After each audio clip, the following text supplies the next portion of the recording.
It's time!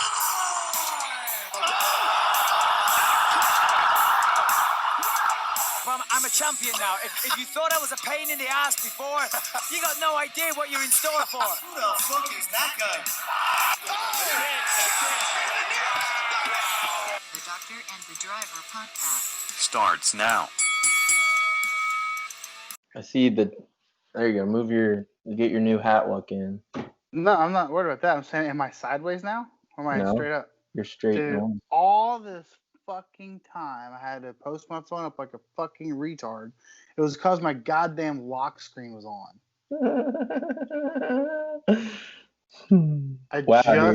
I just figured that out. So what? So now I got my lock screen on. So now I'm sideways, right? Yeah, now you're sideways. All that time I had to hold my phone like a fucking moron. Yeah, I'm glad. Now I can charge. That's not funny at all. I mean, it is for you because you didn't know you could just turn off lock screen. Dude, so I could have been doing this the whole time. That's really sad for you. So every time I charge, took 26 episodes. Every time I charge you can keep this in there. We're live, as far as I'm concerned. We're live. As far as I'm concerned, this is all part of the beginning of the show, I guess. Fuck Way to go. Gage is dumb. I've said that countless times on this show, so this is no news. No new news, rather. Is that my shirt my wife made me? Check that out. Pretty cool. All right, fuck you. It's not cool. Oh, check this out. You see this? Are you listening? Can you see this? You know I can't. So, like... You really can't every time? No, I can never see you. Like, it's basically frozen for, like, 20 minutes, and then it'll pop back on for a little bit, and then you're frozen again. That's how it Really? That's how we've been rolling. I've never known. This is new information to me. Yeah. So when we did Jillian Robertson, you said you couldn't see her at all the whole time? No, I could. Yeah, there was a lot I couldn't see her at all. Was she just frozen, or was it just nothing there? No, she was frozen. But I know that it always picks it up. Like, just because I'm not seeing it doesn't mean it's not recording. Anyways, this is a gas station, so I want to talk about something because I wouldn't say I wouldn't. Nice. Big deal. Yeah, I stay hydrated. You know. I have right next to me. This is either how A, prepared I am, or B, how much of an alcohol problem I have. I currently have next to me pre-made a margarita, a beer, and a screwdriver. Ready to go for the episode. Wow. This is something I want to talk about at the lake because I don't know how much. Drunk at the lake? No, I didn't drink at the lake. No. You don't drink at the lake. If my wife is with me because she drives, then yes. So you went to the lake by yourself? With my child, just us. Yeah, right. So no, I don't drink if I have to drive my kid around. But that's good. Yeah, thank you. But if my wife comes with me, then she just lets me drink and she doesn't, and because she's driving. But anyways, so I always shit on my kid. Usually, I don't know if I do a lot on the show, but I usually talk shit. So for the most part, it was a weird thing that happened today. So usually when my kid's like, I want this, I'm like, you don't need that. Like stop. You know what I mean? Like, just stop. You know what I mean? Jeez. No. I'm getting somewhere with this. Just stop. God. It's usually like a dumb request. What do you mean you're hungry? Like, no. It's like, like, Daddy, I want this. Like, I want an ice cream cone. I'm like, we'll get one later. And he's like, nah. I'm like, ugh, whatever, But today, like, my heart melted at the lake. It was so sad. So we're playing with his little sandcastle toys, right? And he has a little octopus, has like a little Spider-Man. He's scooping sand in it. He's making these sandcastles. And he has this little sun. It looks like a sun. And I didn't bring it. And he's just playing. I'm helping him shovel it. And he goes, Daddy, where's my sun? And I looked in the bag. I'm like, oh, I don't have it, buddy. I forgot it. Sorry. And he looked down at the sand. He was like, okay. And he was sadly shoveling sand in his octopus, and I felt so bad. I was crushed. I was like, oh, this poor kid. This poor child. but I'm usually, most of the stuff he's asked for, I'm like, dude, come on, get out of here. But after that, your fault. and it was my fault. And I'm like, oh, sorry, I don't have it. And he wasn't just like, okay, no big deal. He was like upset about it, but didn't want to like say he was upset. He was like, oh, okay. And he was like shoveling like in like this pitiful mood. And I'm like, I was like melted. I'm like, if there was another one around here, I'd just steal it from that kid. Yeah, I'd steal it. I'd punch another kid for you, Jake, just so you know. Yeah, but I wanted to, I guess I'm human after all. That's the point. That's what I want to talk So about. that's why you had to come home and prepare a margarita, a beer, and a screwdriver. Yeah, I'm still upset about it. How is the gas station margarita? Good, dude. Fucking good. Fucking good. Not bad at all, actually. Want to see it? You can't see it, but you'll see it eventually. Apparently, I you can't know. see it. Now, whatever this is, everybody, whatever this is, it's MXD. I guess, we don't have video listeners always, but MXD Cocktail Company. And they have a bunch of different ones. I've had their Mai Tais before. Me and my wife. Yeah, I've never heard of them. That must be a West Coast thing. Maybe because when we went to the beach here, I last year for vacation I had these as well. But I had the Mai Tai version, not the margarita version. I'll tell you what, man, I got it on the rocks right now. It's pretty good from a can, not bad. So what are we going to talk about today? Well, what is this? 26, episode 26? I think so. Okay, well we'll go with that then. Whatever it is, I think so. Yeah, we're going to have Sean McCleary or McCleary. We'll have to ask him. I guess it doesn't matter. It's probably the same word, huh? Just a different way to say it. Like tomato, McCleary. Sure. Well, ask him. I mean, he probably has a way to say it, which would be the correct way. I'm expecting him to have an accent. He's from Georgia. Like Dick. I don't know. We'll see. See. We'll give him a call just in a couple minutes, and then we got to talk about Brunson versus Oh my God! I mean, last night I had his name down pat, and now I don't. Shabazian, right? Shabazian. Yeah, dude. Big upset. Pretty much big upset. Yeah, he is I call it the Israel Adesanya test. Brunson's kind of like I guess kind of like the gatekeeper, like when up and come, like when why would you compare him to Israel Adesanya? Well, please let me explain. I said the Israel Adesanya test. I guess I should call it the Derek Brunson test. Okay, fair enough. That's why I'm like, what? Shabazian failed it. So when he's like the Michael Bisping test. For a little bit, yeah. Or the Cowboy Cerrone test. Yeah, I think it's safe to say Cerrone's the gatekeeper now. I'm not offended by that.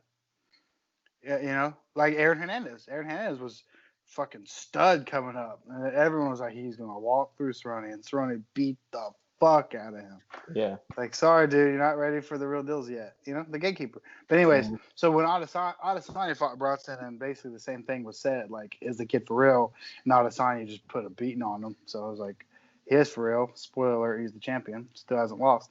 So it worked. So Shabazian, same deal, undefeated kid coming up. He gets Derek Brunson. He gets the same chance that Adesanya got, and did not pass the test. But we'll get into that more later. So yeah, Sean McCleary, owner of Schismatic Industries, our favorite sponsor of the show. I'm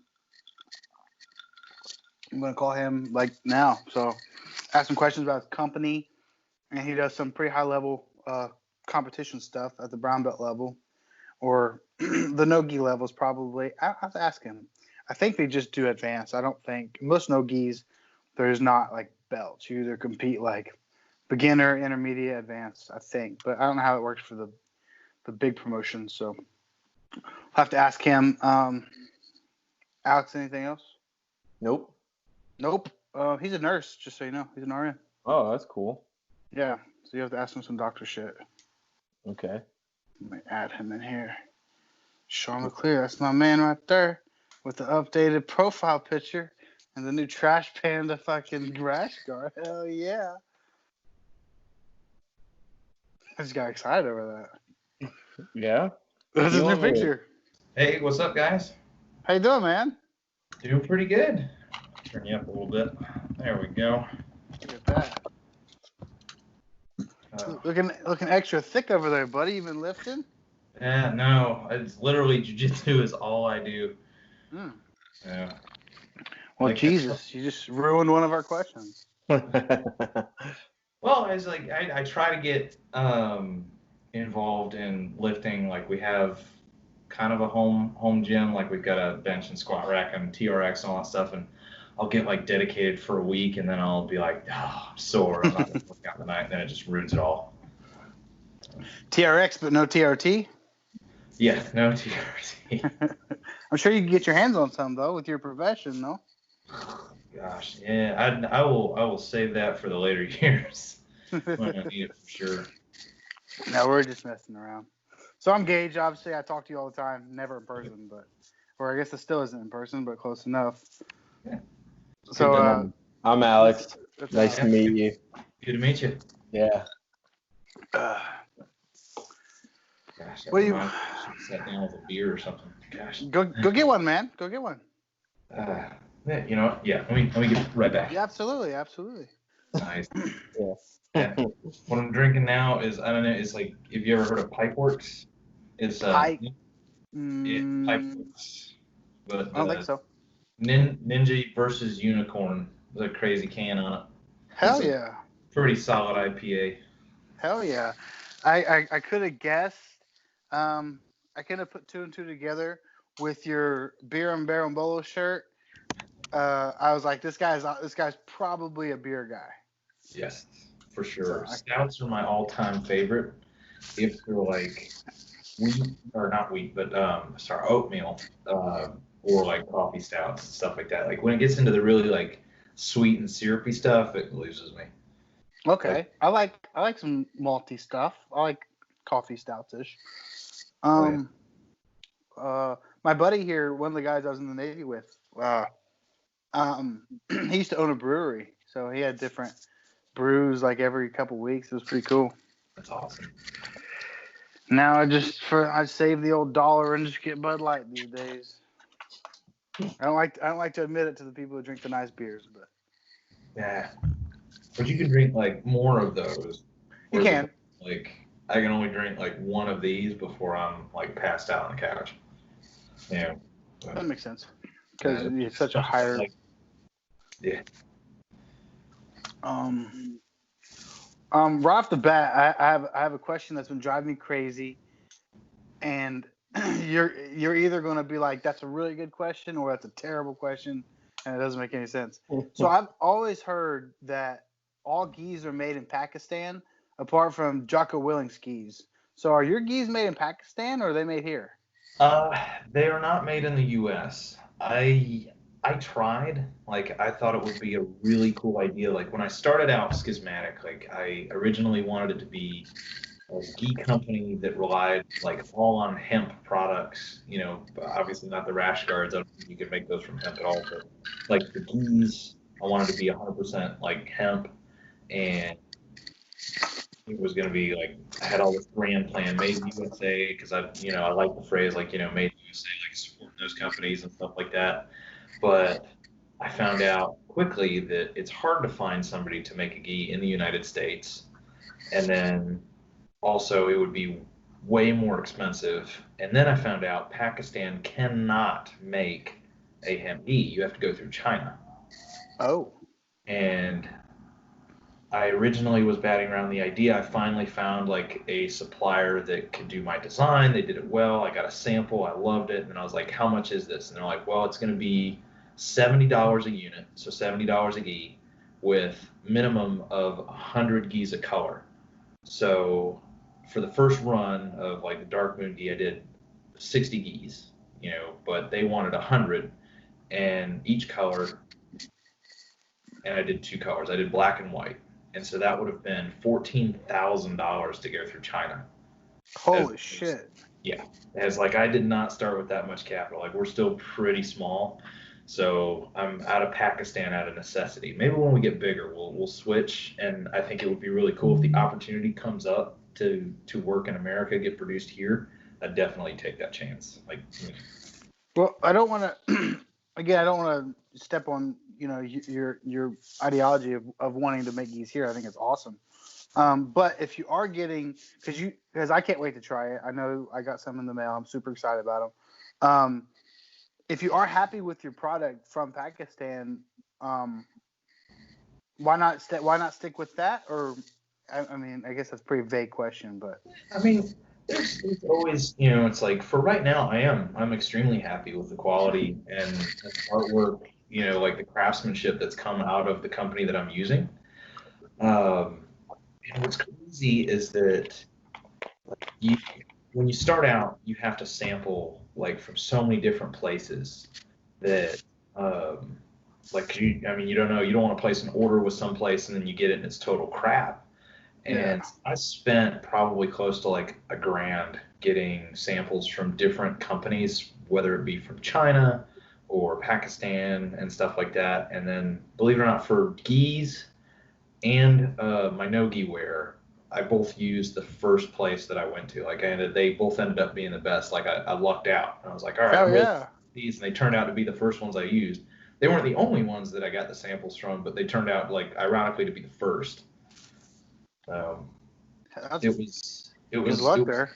yeah, like I was talking to my wife, I was like, we have been super blessed to get like on the first try, like the one we wanted. And all my Nogi stuff is made in China. They do way better stuff as far as like the sublimation than Pakistan, and the fit's better and all that stuff, which you'll find out. It's like other rash guards I found like kind of fit weird or tight in like different areas, but these are pretty uniform compression, which is nice. Oh, dude, your rash guards are legit the best rash guards I've ever had. Like legitimately. I appreciate it. I assume. I guess we should have started with this question, but again, we're fairly unprofessional. We don't really care. We just go with the flow. That's perfect. Is that what made you want to start making jiu-jitsu gear in the first place? Where you would get would you get gear and be either unhappy with it or be like, man, I think I could do better.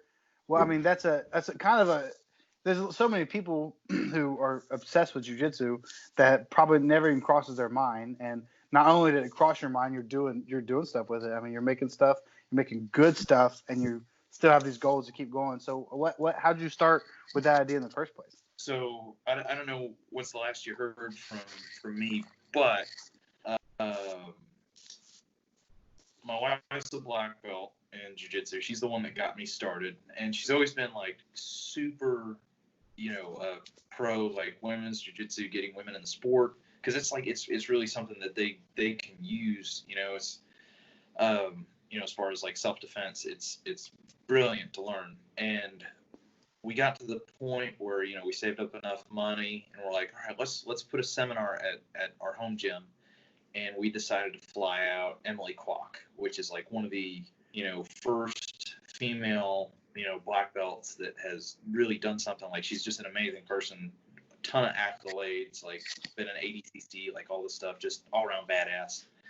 And so we brought her out, and she brought two of her friends, which were Nelson Fuentes and Hillary Witt. And you'll know them formally as the owners of Inverted Gear. So we got to pal around with them for a weekend and learn from them, and it was really cool. And just talking to them and how he started and all that kind of inspired us to start our own thing. So it's really, just kind of the inspiration from those three were really cool enough to get us going, to do something, make our mark on the jiu-jitsu community that way. Like I try to do it through competing too, but another way is like, our merchandise and what we can pump out, because we've got our own vision for what we want stuff to look like, and this is the way to do it. Hell yeah, dude. That's awesome. Finding inspiration from anything is good. I got a simple question. Where'd you get the name? Because the name's pretty dope. Where'd you get the name from? Well, my wife and I literally, like, after the seminar, we had this brainstorm session. We were getting ready to go out to eat with Emily and Nelson and Hillary, and we were just brainstorming names. And we're like, well, we want to be different. We want to be different from everybody. It's like, what's a cool name? And so I literally pulled up synonyms for different, and schism was one of them. And it's okay.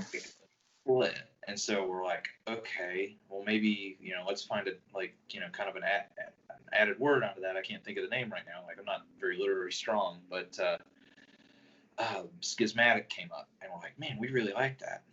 So we lengthened it a little bit to Schismatic Industries, but for short, people just say Schismatic, and it stuck. Like it really works. I think we've kind of helped personify that with the first couple of items we've put out. It's been pretty cool. I think it's awesome. Dude. I'm like fanboying over your company, man. I think it's cool as shit. I appreciate the support. Yeah, man, for sure. I mean, you help us, we help you. That's kind of I try to help anyone out. There's not a whole lot I can do, but I do my best. Hey, anything. So, how long you been a nurse? You're a nurse, right? Is that the right word, or is there a certain way to say it? I mean, personally, it's like if any nurses watch this, it'll probably trigger them. Because I'm a male, it's like I hate the word nurse. I've always hated it. Okay. So it's I always call people as like they're like, what do you do? I'm like, I'm an RN or a registered nurse or something like that, or I'll say like, well, I work in the emergency room. Like when I worked in the emergency room, but I don't know. It's like I always shorten it to the RM. But okay, fair enough. It's a cool job. You do interesting stuff. It's just I don't know what it is about like the word nurse that I just never have liked. That's funny because Alex's girlfriend is an RN, and one of my you would say she's a BSN. They make that distinction. Let's see. You already lost me. Does he know? You know what that means, Sean? Yeah, it's your Bachelor of Science in Nursing. Okay. I got that one too. Okay, well, there you go. That makes sense. But one of my best friends here, he's a blue belt. His name's Joe. He's a nurse practitioner. He has his own clinic, and I always call him Dr. Joe, and he's like obsessed with the word nurse, like the opposite of you. He's like, no, it's Nurse Joe. It's Nurse Joe. I'm like, yeah, I don't know. I like Dr. Joe better. He's my doctor. Like if I go to anyone, I go to him. He has his own practice, so I always go to him for everything. Yeah, I mean might as well. It's it's interesting the laws that they can pass for like nurse practitioners and their like their scope of practice in like rural areas. They can be more independent and work independently from doctors for the most part. Depending on where you are. Yeah, it's weird. Like he works like it's in a clinic with a bunch of doctors, but he can be your primary doctor. You know what I mean? Yeah. Like he's my primary doctor, but it's probably not a good idea because when he asks me questions, I just bullshit with him, and he's like trying to actually get answers out of me. Seriously, Gage, how many drinks did you make last night? I know. He always tells. I went to him for my yearly physical for work, and he was like, "How often do you drink?" I'm like, "Come on, dude, too much." What do you mean? Write it down. Yeah, it's weird. It's weird because he asked real personal stuff, and I'm like, I don't know if it's a good idea because I know you. I know you like way too well. Yeah. How's your sex life? How's this? How's that? I'm like, Joe.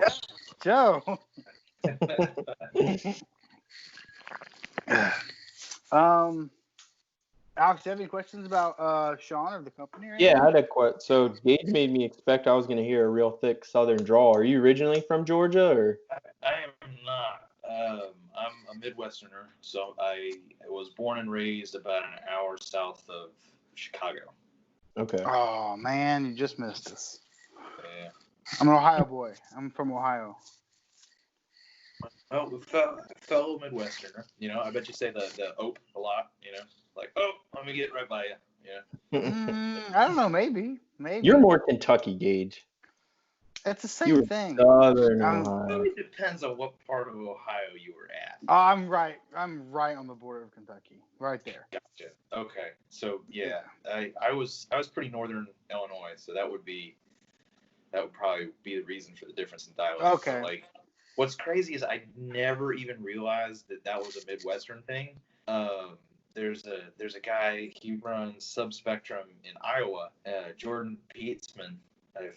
I'm probably butchering his last name, and I apologize if he watches. But he shared a meme that said, like, it was making fun of Midwesterners, and it was like it's OPE, and you say like, oh, and I say that all all the time, and like the I've meme never heard equated this. it to Midwesters, and I was like, it was a really self-realization moment for me. So I was like, I had no idea I said that. Like I'll say it 30 times a day, you know, and that's like classic Midwesterner. Like I was 25 when I found that out. It's crazy. I don't think. I mean, maybe I say it. Do I say that, Alex? No, Gage, but you definitely got your world rocked when you moved here on the weird shit you say. Yeah, I did. So Sean, here's what I realized. I moved to Pennsylvania when I was 16. That's where Alex is from. So I met him when I moved there in high school. So what I found out was where I'm from in Southern Ohio, we would say stuff that sounded different to Alex's people, but the way they said stuff sounded fine to me. It's not like they said stuff that rocked me. But so do you say pop, right? Do you say pop? Yes. Oh, absolutely. Okay. There you go. So I remember it was before I even started school. When I first moved there, it was in the middle of it was like midterms of my sophomore year of high school, and they were doing finals. And when I checked in at the school was like, yeah, they're literally in the middle of finals. Like, you have no reason to be here. There's nothing you can do. Once finals is over, midterms. Once midterms is over, you can just start that week. That would make way more sense. I'm like, okay. So I was in Gettysburg, Pennsylvania for about 2 weeks before I actually started school. So I would just do whatever. I walked to the gas station for some Mountain Dew. I'll never forget this. And I couldn't find it. And I asked the people, I was like, hey, where's your pop at? They didn't make fun of me. They had no idea what I was talking about. They were like discussing amongst each other, like like Pop, like pop rock? and they're like, I don't understand. I'm like, your pop, like, where's it at? And they're like, we don't. And they're talking again. They're like, I don't know. I'm like, I'm looking for like a 2-liter Mountain Dew. Like, where's that at? They're like, oh, our soda. And again, that didn't even sound weird to me. I've probably heard it on TV. I'm like, yeah, that. Like, where's that at? It's not like I was on their side, like, ew, soda, what? I was just like, yeah, Right. sure. Like, where's that? And they were like, oh, it's over here. And then I always said pencil. And I still think to this day they sound the fucking same. But I asked someone for a pen in English class. I was like, can I borrow a pen?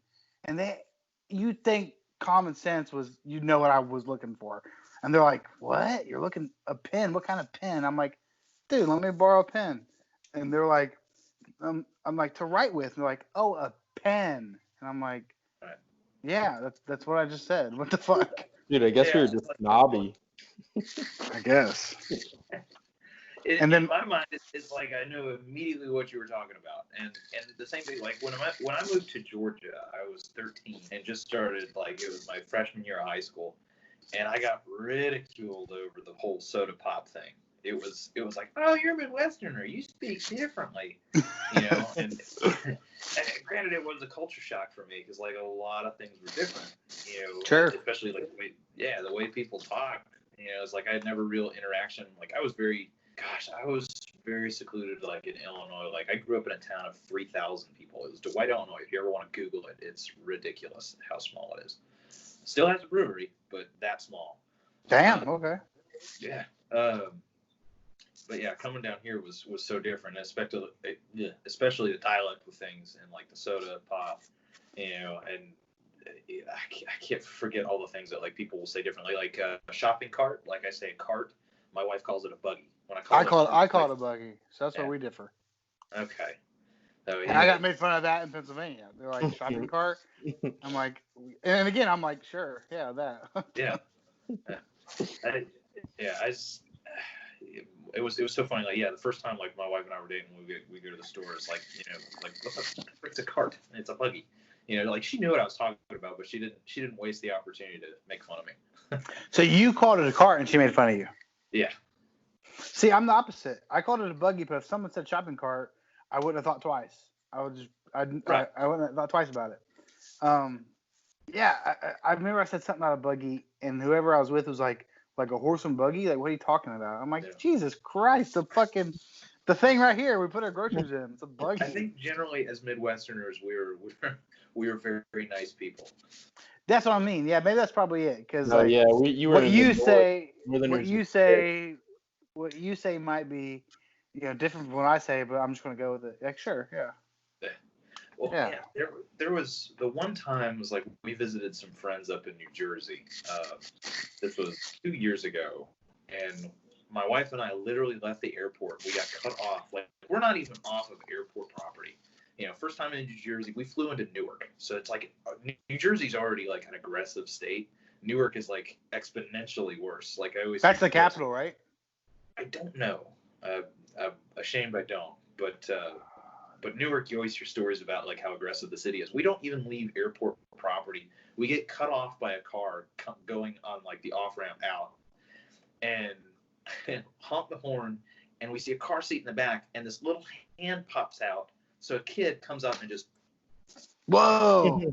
It's like my wife and I looking at each other. It was like we are not in Georgia anymore. Oh my goodness! Yeah. Even the children are rude. Yeah. What is going on here? That's crazy. No, I don't think Newark's the cat. I know Alex is looking it up right now. No, it's Trenton. Oh, I didn't know that though. Yeah, pretty No, sure. the UFC has fights in Newark. That's why it sounded familiar. Newark's right outside New York City. Newark is right outside New York City. Jersey. Yeah. Okay. It's crazy how close like everything is there together, and it's so populated. What was crazy is from where we were in Tom's River, like we went and trained at Chris Noonan's gym in Manahawkin, and it was only I think 30 to 45 minutes away from Tom DeBlass's gym.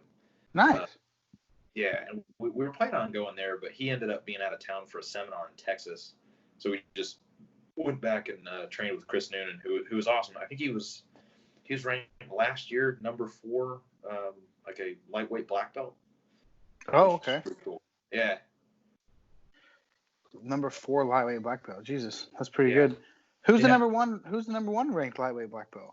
Oh, frick! If I know, probably. I don't know the like you probably know the jiu-jitsu classes better than. I don't know how much MMA you watch. Like the jiu-jitsu classes fuck me up because I know MMA classes. Yeah, it's like I too like I'm a little bit better with the MMA weight classes because I competed in that as well.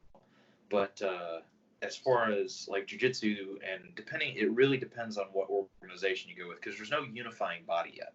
But a lot of people go, with. Oh, even with weight classes, there's no unifying.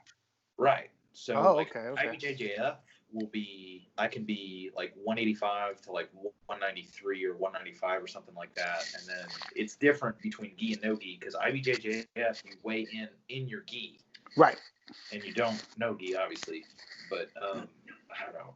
I want to say lightweight. Like when I come to mind, I think Mikey Musumeci.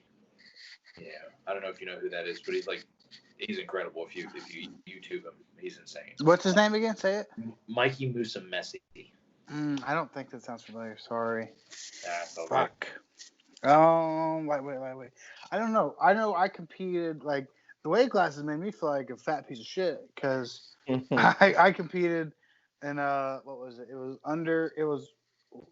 I think it was 184 to 191 or 195, something like that. I don't know if that makes.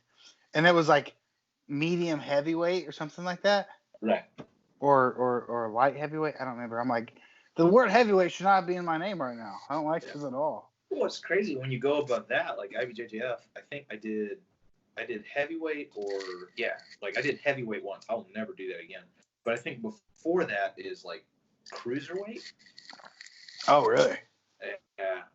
It's like I said, it's different with the grappling type of stuff. It is. It's weird. And then my last tournament I did was a no-gi one, and I competed in heavyweight, and it was under 200 pounds. It was 190 to 200 was heavyweight. I'm like, what the fuck? And because super heavy was 200 to 215, and 215 and up was ultra heavy. I think was how it was, something like that. Yeah. And I was like, I don't even want to say it. And I check in, they're like, what's your weight class? I'm like, put my head down. I'm like, heavyweight. You should flex when you do it. Those are some scary people. Yeah. Gosh, once I hit brown belt, like the one IBJJF I did in Atlanta, Georgia, before Globetrotters got nixed, it was I went against like, and I researched all my opponents like in IBJJF after the fact, but I went up to a guy like Levi Moira, and he was cutting weight before, like running around in a sweatsuit trying to make weight, and I'm sitting, I'm here like, okay, I'm on weight, like I signed up because I didn't want to cut, because in IBJJF you weigh in and you literally step on the mat to compete. Yeah, I competed in an IJJF tournament as well, or at least you might have heard of it. It's actually a pretty big tournament here. It's called the Revolution. I haven't heard of that one. It's a big one. It's the biggest one in the state of Washington. I competed there as a white belt. It was 940 competitors. It was a lot. I mean, I thought it was a lot anyway. That's pretty big. It was IBJJF rules. I don't know if it was IBJJF sanctioned, but same thing. Like you said, please continue. But we stepped on the scale and stepped on the mat. So yeah, I mean, and that to me is like terrible if you're cutting weight. I don't know how people like do that.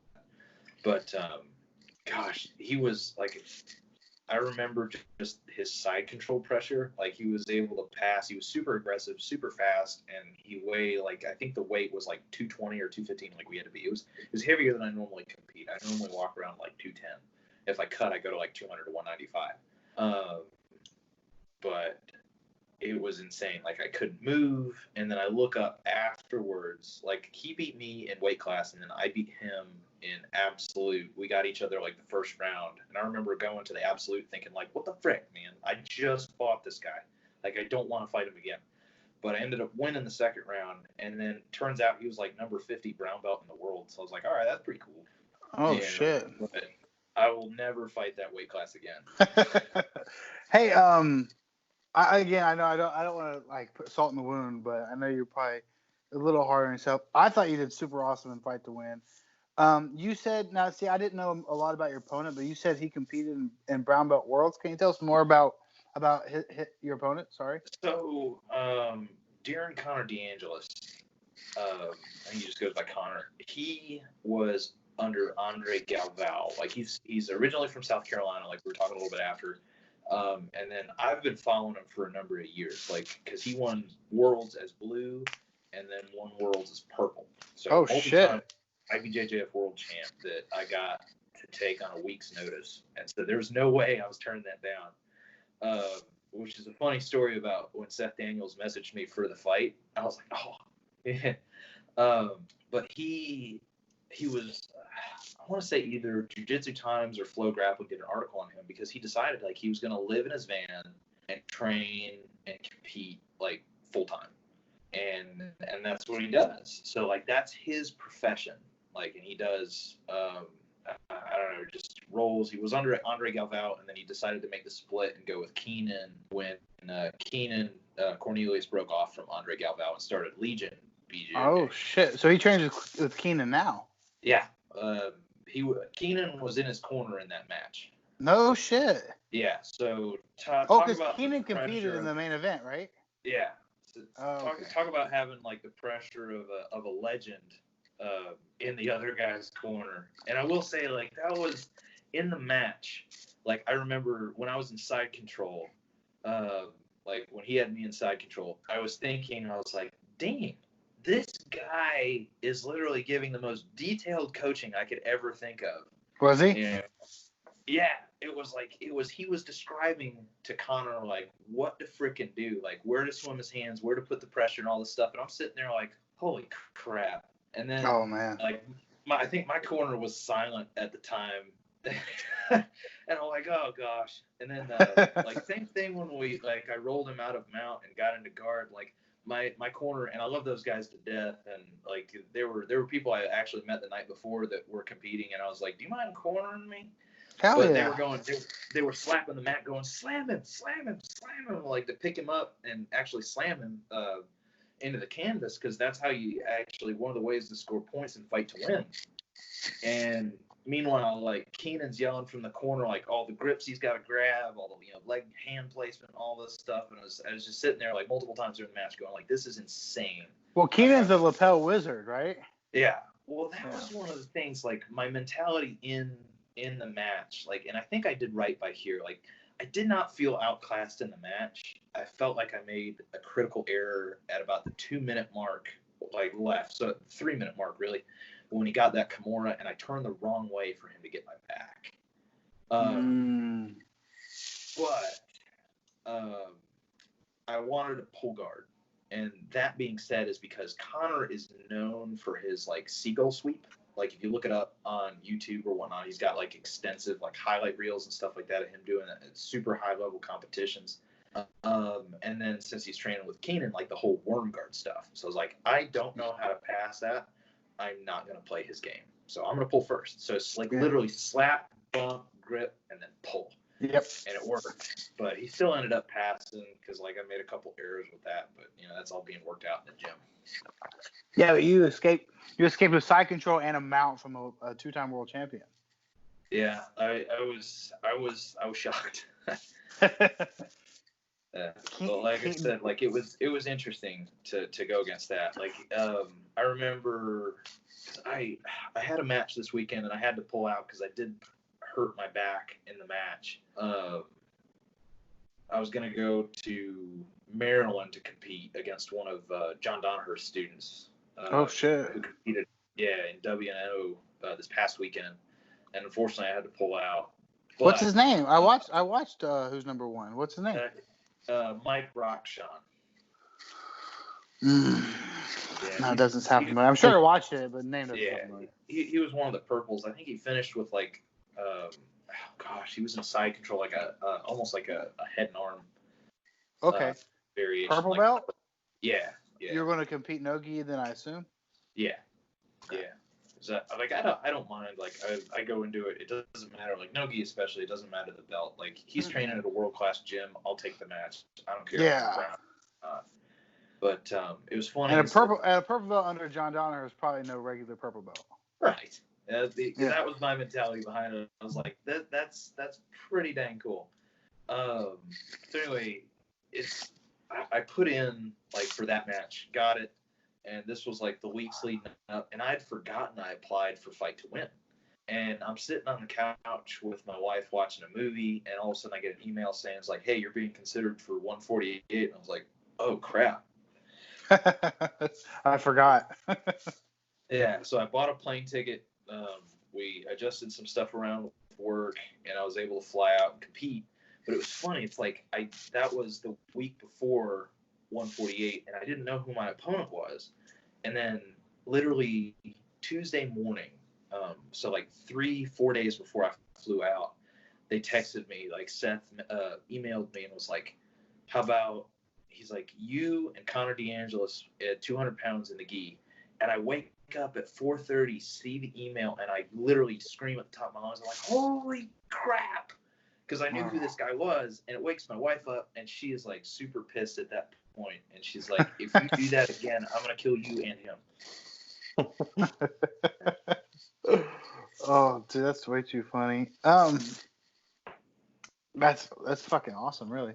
What was I going to say? I got a question. Go ahead, Alex. Go ahead. How long have you been competing competitively? Because I know you said your wife turned you onto it. Yeah. In general, May of 2020 was my 6-year mark for jiu-jitsu. Jesus, dude, you're a brown belt already in 6 years? Yep. I got my blue belt after 4 months, my purple belt at 2 years, and then my brown belt 2 years after I got my purple. I moved fairly quick, but that's like between my wife and I, before we had our kid, we were in the gym like twice a day, 7 days a week, like catching every single open mat in class we could. And I would literally, as a purple belt, I competed every other weekend. Oh shit! So that was how I moved up pretty quick. But it was I've been competing for about 5 years. I did not compete as a white belt at all. I was kind of like I don't know, for some reason I was worried. I was like, scary. As a white belt, and then as a blue, I was like, you know what, screw it, why not? Let's try it. And my wife kind of like research local competitions. And Jacksonville, Florida, is 45 minutes south of us in Brunswick, and it was Luis Palhares, his tournament that he runs, like the BJJ Grand Prix, like every year in Jacksonville. It's the Paul Harris tournament, the big one. Gary Tonin, no, who fought in Paul Harris? No, like not Polaris, like not in the UK, but like. Okay, sorry. Yeah, I probably say it weird with, how I talk. I don't know. I apologize. Fucking Midwesterners, dude. Yeah. But we went down there and I entered in the blue belt division, and I was like, all right. I had to tell myself, I was like, zero expectations. I do not know how I'm gonna do, and like literally every other person looked like scary as shit. Like they all had beard, shaved head, they were all ripped as like a blue belt, and I'm sitting there like, and I've fought like MMA before, like I've had a couple fights, and like in no way should I be worried because I'm like, what's the worst that can happen? I'm not gonna get punched in the face, but still nervous. And then I go out there and I end up winning 2 of my matches by points, and then one by sub. And got gold, and then from then on, I was like, I'm freaking hooked. Like, this is awesome. Because, like, competing MMA, I did not have a great record between injuries and getting knocked out. Like, I think I'm 3-2 right now. I was kind of like, well, maybe I won't be that good at this either, but it's something, I don't know. I've done well. I've been very blessed with competition record. Fuck yeah. Have you, I'm sure, I'm sure you don't know him personally, but you know Chewy from Jiu Jitsu? Yeah. Yeah, I don't know him personally, but yeah, I know of him. You know of him, yeah. His story is real similar to that because he got into MMA as well, and then after a few fights, he was just like, I don't really like getting hit in the head, and my real love is jiu-jitsu, so I'll just stick with that, and it's gotten him pretty far. Yeah, like I'll be honest with you, it's like our gym in Brunswick is so bare bones and old school. Like our boxing instructor is from Hungary in Eastern Europe, and how he runs sparring. Like I started off as a boxer, and then I learned kicks to be like a kickboxer, and I was like, all right, I'll fight MMA. We'll do that too, because I started off with boxing matches, then I did a couple kickboxing matches, then I did my 5 MMA fights, and then I decided to get like really delve into the jiu-jitsu world. But he would run sparring classes 3 times a week. You would wear 18-ounce gloves and headgear and beat the ever-loving crap out of one another. Like I would always get faulted. He would always get mad at me because I wouldn't punch my partner as hard as I could. He's like, "You're pulling your punches." And I was like, "Yeah," because 1, I want to conserve energy, and 2, it's like how we're hitting each other so hard. Yeah, sparring is not supposed to be like fighting. Yeah, like we would come out of there like with concussions all the time, and I truly think I have concentration issues because of that. It's like I don't know. It's my train of thought has been affected, and they still let me take care of people in the hospital. That's not the way. I think nowadays they've figured out that's not the way to do it. Yeah. Well, it's like Cowboy Cerrone. He does not he doesn't spar anymore. Timing sparring. Yeah, it's like it's not full contact anymore, and I think that's brilliant. You trying to get to my heart here, Sean? Cowboy Cerrone is my favorite current fighter. He's awesome. He's the man. Yeah, of course. Love him or hate him, you know who he is. I don't think anyone can hate him. We've talked about this on the podcast. Yeah. He's one of the guys that he's too likable. Real hard to hate. Yeah. You could be like, oh yeah, that's Cowboy, whatever. But to be like, I don't like that guy. I think he's the most likable guy in the UFC. No, I mean for sure. Like, and name someone who goes, ugh, I don't like Cowboy Cerrone. Like, why? Name one reason. I would question your integrity if that happened. Yeah. I could see if you're not crazy about him. Like, yeah, he's just whatever. But you can't dislike him. There's no way. Yeah. Let me grab a phone charger really quick. Go ahead, buddy. Grab another beer too. Be back in like 2 seconds. Grab a beer too, man. Cowboy Cerrone. What a good man. Alex, I got you at you're not on the camera. Is there a reason for that, or did I do something fucked up? You did something. I'm on the camera. I see you in a very tiny bubble. It's weird. You did that. I don't know how I did that. Well, Hang on. Sorry, Sean. I'm trying to fuck with something. I don't know why you're so small on my screen, Alex. I don't know how to fix it. sorry. You don't have to be sorry. Because, see, I click this thing, and either Sean's in a little tiny bubble, and I click it again, and then you're in a little tiny bubble. I can't get, like, both of you. Whatever. I see you enough, Alex. I'll just look at Sean. It's fine. Sorry about the computer being loud. You're fine, dude. We do not give a shit. Oh man, that's such a good question too. What was it? No, what is I it have about? another question because you can't think straight.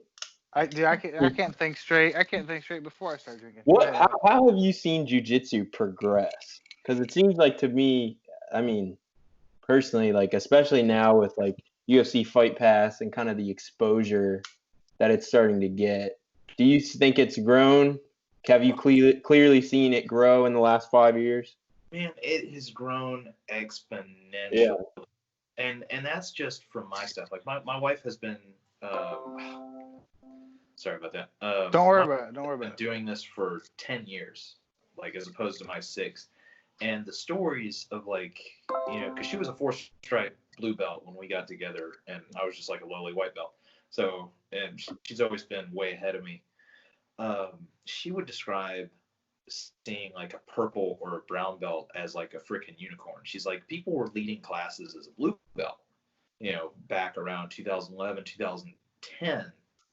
And I remember actually, which was crazy, my first jiu-jitsu lesson, I was humoring a girlfriend at the time in my senior year of high school and in Atlanta. And we went to a jiu-jitsu class, and it was a karate dojo. And this guy took off his karate black belt, put on a blue belt. Now that I like think of it and remember, and ran class. But she would kind of describe similar scenarios. Like her coach was a blue belt when she started. And of course Scott Devine, who were under, with a black belt, and that was like he was like a legend. He's like, oh man, he was the first American to go under Helson Gracie through white to black belt. Oh And shit, that's awesome. how he ended up in like Brunswick, Georgia, is beyond us. We're like super blessed to be training under him, and we see him all the time. He's awesome guy.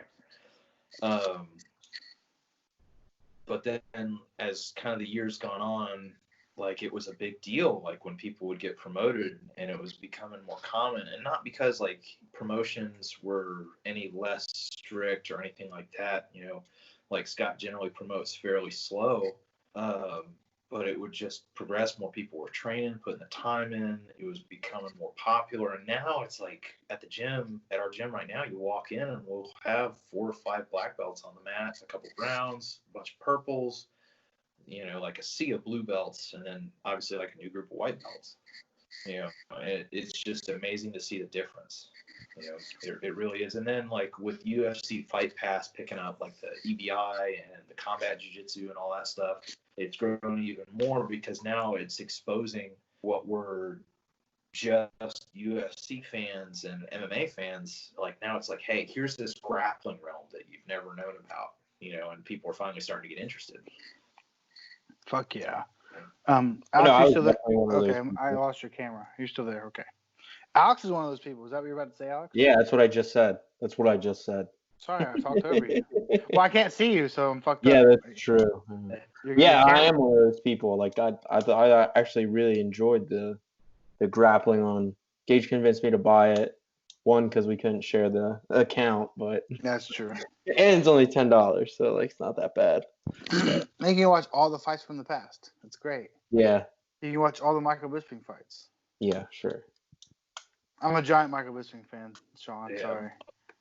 I'll be honest with you, like one of the first memories I had of Michael Bisping was of him knocking an opponent out and then taking out his mouth guard and spitting on the guy's corner, and I was like, what an asshole. You gotta And get to then- know him. You gotta get to know him. That's what I'm saying. It's like now that he's like a commentator, like I researched him, do a little bit of story. I was like, all right, he's all right. You gotta read his book. His book is the best MMA book ever written, by Really? far. That's By crazy. far. Yeah. How many have you read, Gage? How many MMA books have I read? Yeah. I'm one of one. By far, Yeah. it's the best one I've ever read. Also the worst, I guess, since I've only read one. I You heard you. compare I heard all well, other well, MMA books to that. Well, yeah, right. I think GSP has a book that's like kind of lame, from what I hear. I love GSP. I'm just saying. I heard his book's kind of lame. That's all I'm saying. Um, yeah, I just think you can just. I mean, you can just watch a clip on my IGTV if you want of why Bisping's my favorite. We won't get into it. We talk about it plenty. Um, what else say? Do you Oh think he's yeah. testing it? Well, what I was going to ask is why. So I started doing jiu-jitsu because I've been an MMA fan forever. And my story is actually, I think I've told it on the podcast before, so I'll be kind of quick about it. Maybe I haven't actually. I don't think So you ever have. really? Mm-mm. Okay, well, I think it's a cool story. So Sean, I guess you get to hear it for the first time. I think it's a cool story. So like I've been an MMA fan for so long, right? And I could talk about fights forever and ever and ever and ever. It's truly what I love in the world. Um, and I was just like, why don't I train any of this shit? You know what I mean? I was just like, I love it. Like, why not try it? You know what I mean? So I went into a kickboxing gym, is what I did. And I went in there, I was asking questions, and then turns out, like, the lady that was talking to me, like, got the vibe of why I was there in the first place. And she goes, just so you know, this isn't like a combat kickboxing gym. This is like a cardio thing. Yeah, let's see. He gets Do it. So I was like, oh yeah, no, that's not what I'm looking for. Like, that's not what I'm looking for at all. Like, You and all I'm the looking, school moms. I'm looking to kick people in the head. You know what I mean? Um, so she was like, yeah, sorry, it's not us. I'm like, fuck. So I'm like, all right. She's like, do you still want a card? I'm like, thank you, but no, thank you, not really. Like, I'm looking to compete, to fight. You know what I mean? So I get to my car in that parking lot. I'm like MMA gyms near me. I'm like looking up all this shit, and then I'm scrolling, and I see jujitsu gym, and I'm like, I get jujitsu, whatever. Like it's probably not that fun, it's just like wrestling, right?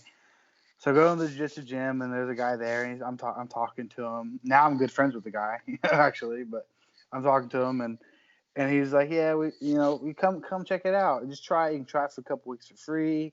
And just one class, we learned arm bars and triangles, and I was hooked right away. Hooked. I'm like, because we got to roll. I didn't know what the hell I was doing, but it was that your first day rolling. I'm like fight or flight, probably crazy spaz. I'm like, this is crazy. Yeah, I don't know what I'm doing. I'm trying to learn the two moves I learned today because they're the only two I know, and I was just right for day one. Looking back, it's only been 2 years, but looking back, I'm like, I knew right then and there. I'm like, and since I've done striking with a friend of mine who's an MMA fighter, he's kickboxed forever. And I did some striking with him, and even then, I'm like, I just feel like it's taking time away from my jiu-jitsu. Like it's all I wanted to. You know what I mean? Like I've done enough striking. Like I could show someone a left hook, a roundhouse kick. I could do that. But I've done it enough, and I'm like, I'm just really not interested. Like all I want to do is get really good at jiu-jitsu. Like I don't care about. I love striking. Like I love a good striking match in MMA. But like me personally, I want to be the best grappler I can be. So that's my jiu-jitsu story. All right. I mean, and that's awesome. Like that's really inspirational because it's like you're one of the so few percentage of people that like are a fan of the sport and then decided to do something about it. It's like there's all these couch fans, people that get on the internet and are like, "Whoa, you should have done this," It's like all this stuff, and you're like, what? Let's freaking do it. That's so rare. Like I can count like all of my friends growing up, and coming in here that got me into like I remember going with a bunch of my high school friends like Buffalo Wild Wings, watching the fights and stuff like that. I'm the only freaking one that went to the gym and did something about it. They're all still like super involved in like watching MMA, but never do it. That's a rare breed to actually go. Like it takes a lot of balls to go and do it. So man, that's awesome. But what's funny to me is, and I don't mean to shit on these people because these are the people I love, brothers and sisters on the mats, right?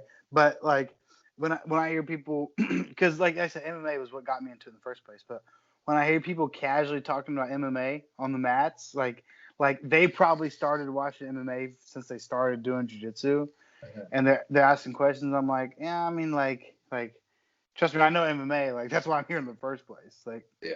You're asking me kind of silly questions right now. I don't have time for that. I'm just saying, like MMA is what got me in jiu-jitsu in the first place. But it's funny because like my real, like if I had to I love jiu-jitsu, no offense, but if I had to pick one sport to watch forever, it'd be MMA. That's what got me here in the first place. But It is definitely. But one sport to do forever would be jiu-jitsu for sure. I would hate to have to pick. You can either do jiu-jitsu forever or watch MMA forever. Like, that'd be a nightmare. Like, I love watching MMA way more, but I want to do jiu-jitsu forever. You know what I mean? And that was kind of me. Like, I started in boxing when I was 19, and I would go, like, 'cause how our gym is set out, and it was so strange. Like, how I got involved in boxing it's the lamest story ever.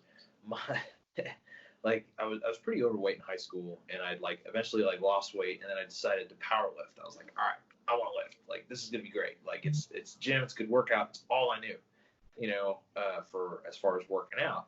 And then I'm in Atlanta at the time. My mom's in where I'm at now in Brunswick. And she's like, well, I've just joined this boxing gym. You should really try it. You might like it. And I go in there, and the boxing instructor is obviously like this Eastern European, like 6'2", like jack dude. And he's like, I bet you that you will not complete a single one of my workouts. And I thought I was in shape at the time. Couldn't finish a boxing workout to save my life. And I was like, all right, I'm hooked. This is back. So it's like I got involved in boxing with my mom. But it was funny because how our gym's laid out is it's split in two. Like, so it's a long building, but there's a wall dividing our grappling room and then our boxing side. And it's in like a really old brick building.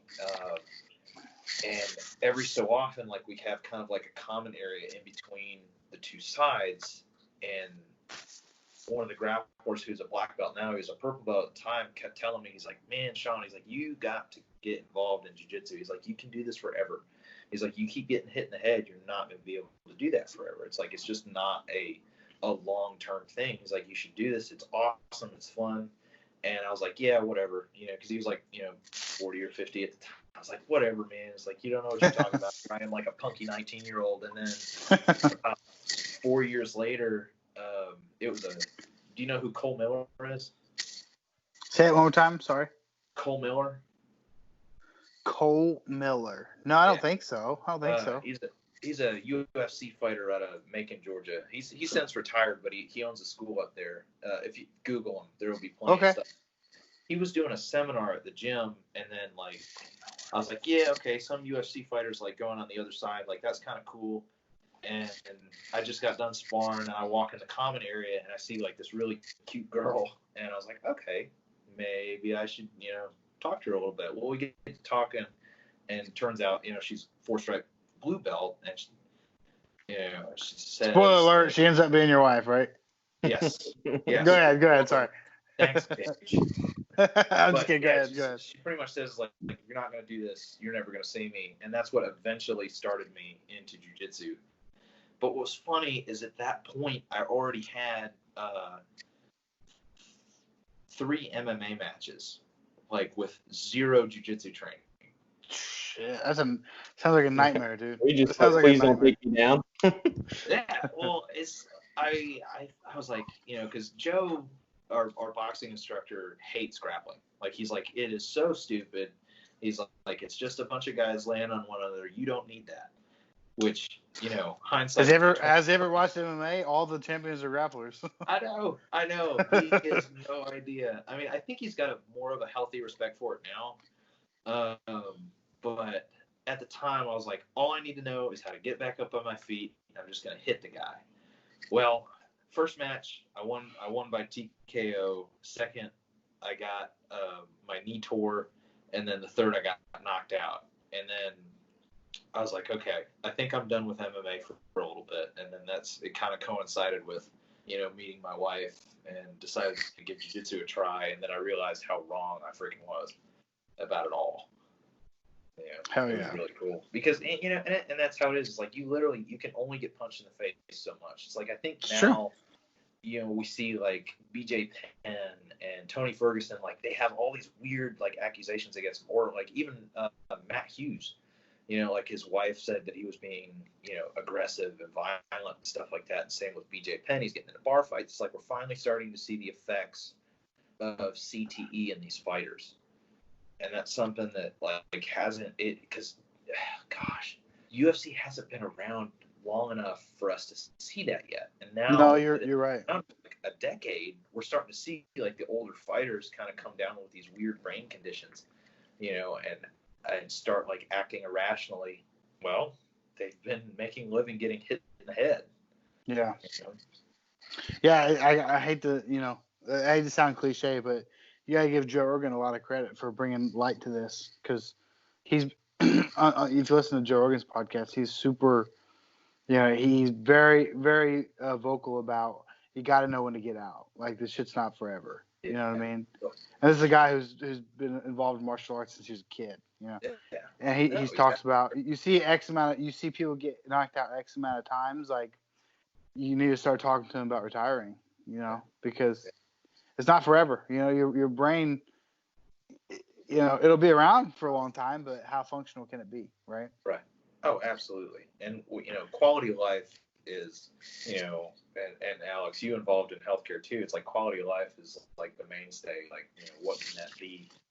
Sure, I can be living, but if I can't remember my wife or daughter's name, what's the freaking point? Yeah. We talked about this. We had Alex's girlfriend who's an RN. What was it?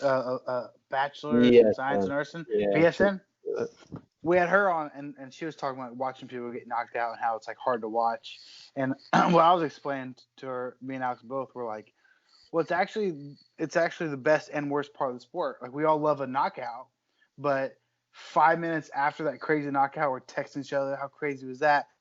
Like, if you're a real fan, not like you were talking about those fucking bums on the couch who've never trained before, not those fucking guys, but if you're a real fan and you understand the sport thoroughly, then 5 minutes after that knockout, you're like, fuck, man, I hope that guy's okay. Hopefully his next fight, he can avoid damage. Hopefully he takes a long layoff. Like, you have to understand, like, knockouts are fucking sweet, but like, that's permanent damage. You want the best for that guy afterwards. Now, something that's interesting and really it kind of goes back to the are they okay? Like, there's knockouts where you see people kind of go limp, like they'll sit and lay on the canvas and they're kind of like a rag doll. And then you see the knockouts where people will sit and they'll get stiff and their arms will go out.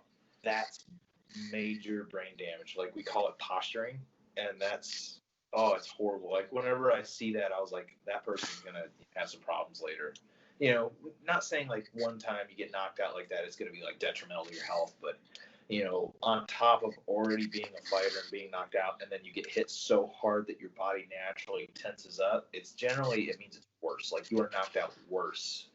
If your body doesn't tense up, it's not as severe brain trauma as, posturing, and that makes sense. Tense. So do you remember? See like that. Go ahead. Sorry. Go ahead. No, go ahead. I was saying, like, whenever I see a knockout like that, like, I cringe. Like, normal knockouts, like, they're ragdoll. I'm like, okay, it's like they'll probably be fine. They'll just have a headache and a little dizzy tomorrow. But like, when I see the posturing, I was like, they probably need to go to the hospital. Yeah. Well, like, what I was trying to ask you was like when Jorge Masvidal hit Ben Askren with that flying knee, and his one leg was sticking up straight up in the air, hard as a rock. And then Alex likes to talk shit about Ben Askren because he knows I'm a fan. But I think Alex really understands how great he was. But a guy like that, like, he got knocked out so hard. But realistically, like, in that guy's that was his first loss. But his whole career, he never really got hit. He just kind of mauled dudes forever. So I feel like one, and then you get choked out one more fight and you retire. Like, he's probably okay in the long run. Like, he got hit once, big time, ever. But I know the knockouts you're talking about. That's fucking scary. Like, it's like I buried my dog once. Like, and what's it called? You're a doctor. Rigor mortis. Rigor mortis. When they're fucking. It's like that for a short period of time, basically, right? Yeah. It's like, I mean, obviously it's not. I don't think the mechanism is the same, but it's like, your brain is so shocked, like, it's so much trauma, it doesn't know what to do, so you automatically just tense. It's, I don't know if it's like the cerebellum or whatnot that gets like damaged or whatnot, but it's such a rattle that your body just resets so hard that you automatically tense up, and that's so weird. It's spooky, man. It's fucking spooky. So here's a question for you. Oh have you ever shit. put anybody to sleep? Yes. Yeah, me. Yes. I put Alex to sleep. It was an I put- experiment though, because I was like, I don't know what it feels like, and he's like, oh, I do it all the time, man. And I was like, all right. we used to do it. This is funny because this is before I had any training at all. We used to, we just learned how to do a rear naked choke, from no training, but we used to do it in the Navy all the time. But I mean, a rear naked choke is basic enough, but I think actually knowing how to do it probably helps. Alex got a good rear naked choke. I knew how to do one properly when I gave one to Alex. I don't know if that helps any, but I gave him a good quality rear naked choke. Yeah. Is there a follow up question, or is that just like a fun I little? mean, I don't think like being put to sleep necessarily is like as damaging to as a knockout, like trauma versus. Oh, lack it can't be. blood It flow. can't be. You Or know? I'm fucked up because we used to do it in the Navy all the time. Well, it's I think your brain will kind of learn like you'll build kind of that pathway to go out easier if it's repeated enough. I think there's got to be. Sorry to interrupt. There's got to be a difference in. I have a lack, and again, you're the doctor. I'm a fucking idiot. I'm just a truck driver. But like, there's got to be a difference in. I have a lack of oxygen for a couple of seconds versus. Damn, that was a lot of damage I just got hit with. Let's Yeah, shut then off your for a brain minute. smacking into your skull. Yeah, there's got to be a difference there, Yeah. right? Right. Oh, definitely. I mean, I don't know. Like I've been put out once, and it was so surreal. It's like I don't know if you've been put out, but I felt like I was sleeping in bed, and then I woke up at the gym. I was like, well, damn, that was fast. Like I don't Yeah, remember we've that. all been put out. Alex has been put out by me. I've been put out by a bunch of Random kids. cocky sailors. Yeah. I felt like I thought I was awkward because I guess it's probably a little different. When you wake up in the gym, you could probably put two and two together. Like I woke up in just a room full of people at work, and so I was like, "What the fuck?" I thought I had a seizure. I thought I had a seizure or something, and I was trying to act cool. I'm like, "What the fuck did happen?" Everyone knows something happened because everyone's laughing, and I was like, "Yeah, what's up?" Trying to play it as cool as possible. But then I don't know if it's the same with you. Alex kind of came together. I probably let it go too soon. I probably should have let him. I probably should have choked him a little longer, Alex. Sorry. Oh yeah. Actually, I shouldn't say sorry. I should say you're welcome. Probably could have choked you longer. When I woke up, I was lost for about 5 or 10 seconds, and then I was like, "Oh, wait a second. We were taking turns choking each other out." Like I remembered. That's awesome. Yeah. I have a Nogi question for you. Sure. I got to start off with a little bit of backstory. We obviously, you and I talked quite a bit. We've discussed. You and I are both giant Nogi fans. I mean, if we're like, I'll be honest. This is a podcast. I'll be honest. If there wasn't belts in the gi, I probably wouldn't even roll in the gi. I probably wouldn't. You know what I mean? I like Nogi substantially more. I do gi. It's a little bit of fun. But I don't want to do no-gi for 10 years and be a white belt. You know what I mean? So, like, if I want to get promoted, I have to be in the gi. So, that's the main reason. I like no-gi substantially more. From my understanding, you do too. I think the reason I do is because, again, a callback, MMA is what got me in the sport in the first place. So that style of grappling is just what I'm used to seeing and enjoying. So I think that's why I don't have a real solid answer. Like, like I'm a blue belt. I've never collar choked anyone in my life. I've never tried it. I've drilled it 100 times, and every time I'm drilling it, I'm like, this is dumb. I'm never going to do it. You and I have talked before. I don't know if you remember. We've talked about collar ties versus like lapel grips. I've never gripped a lapel. I rarely grab pants. All my grips, my no-gi game and my gi game are identical, completely identical. Submissions, everything. Never gone for a bow and arrow. Always rear naked or whatever. It just doesn't interest me that much, and I know a lot of people love the gi. I think you like the gi too, so I don't mean to be offensive, but it's just And again, it's probably because a no-gi style of grappling is what got me in the first place. It's just what I like. But I'm rambling. My question is, what about no-gi do you like versus compared to the gi? And I think you like the gi. Obviously, you compete in the gi.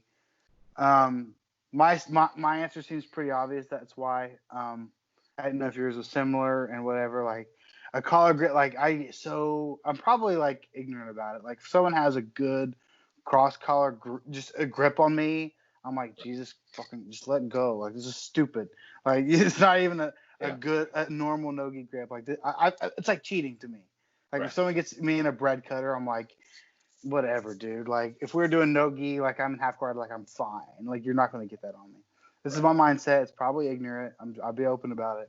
What about no-gi do you like? And just what about gi do you like? You know what I mean? Because I like to hear a different perspective. People make fun of me for being so into no-gi, and I'm like I don't know. It's just I don't like the gi. I'm sorry.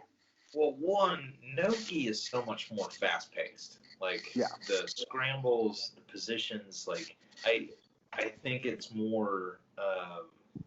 And like with Lachlan Giles, he was saying that for spectating sport, like no-gi is the way. Like that's going to be the future. And gi is, I think, is more specific. Like you're gonna find people that are interested in the gi, like watch a gi match, and they're gonna be able to dissect that in their own brain and appreciate that more. Like Keenan. Like, right. You know, it's like you're gonna be like your average spectator is probably gonna understand no-gi a little bit better, and wrestling obviously is like all kind of, you know, for all intents and purposes is technically no-gi, you know. But I like no-gi because it is faster paced. I for some how my brain is wired, I just like it better. Like it, I understand it more. Like leverage points, grips, all that stuff. It's just I don't know if it's less complicated or just different, but like I understand it better. Like I feel like I can hang with really good people in no gi. Whereas the gi is the reason I don't like it as much, but I still like it. I still really like the gi because you know you have to be like really cerebral with it as well, and it's like a chess match even more so. You know, it's complicated.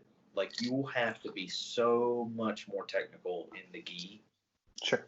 Because there's all those grips, chokes. Like your submission range in no gi is still pretty vast, but in gi you have the collars, you have your grips, and so it goes from like a submission range like this to a submission range, you know, way greater.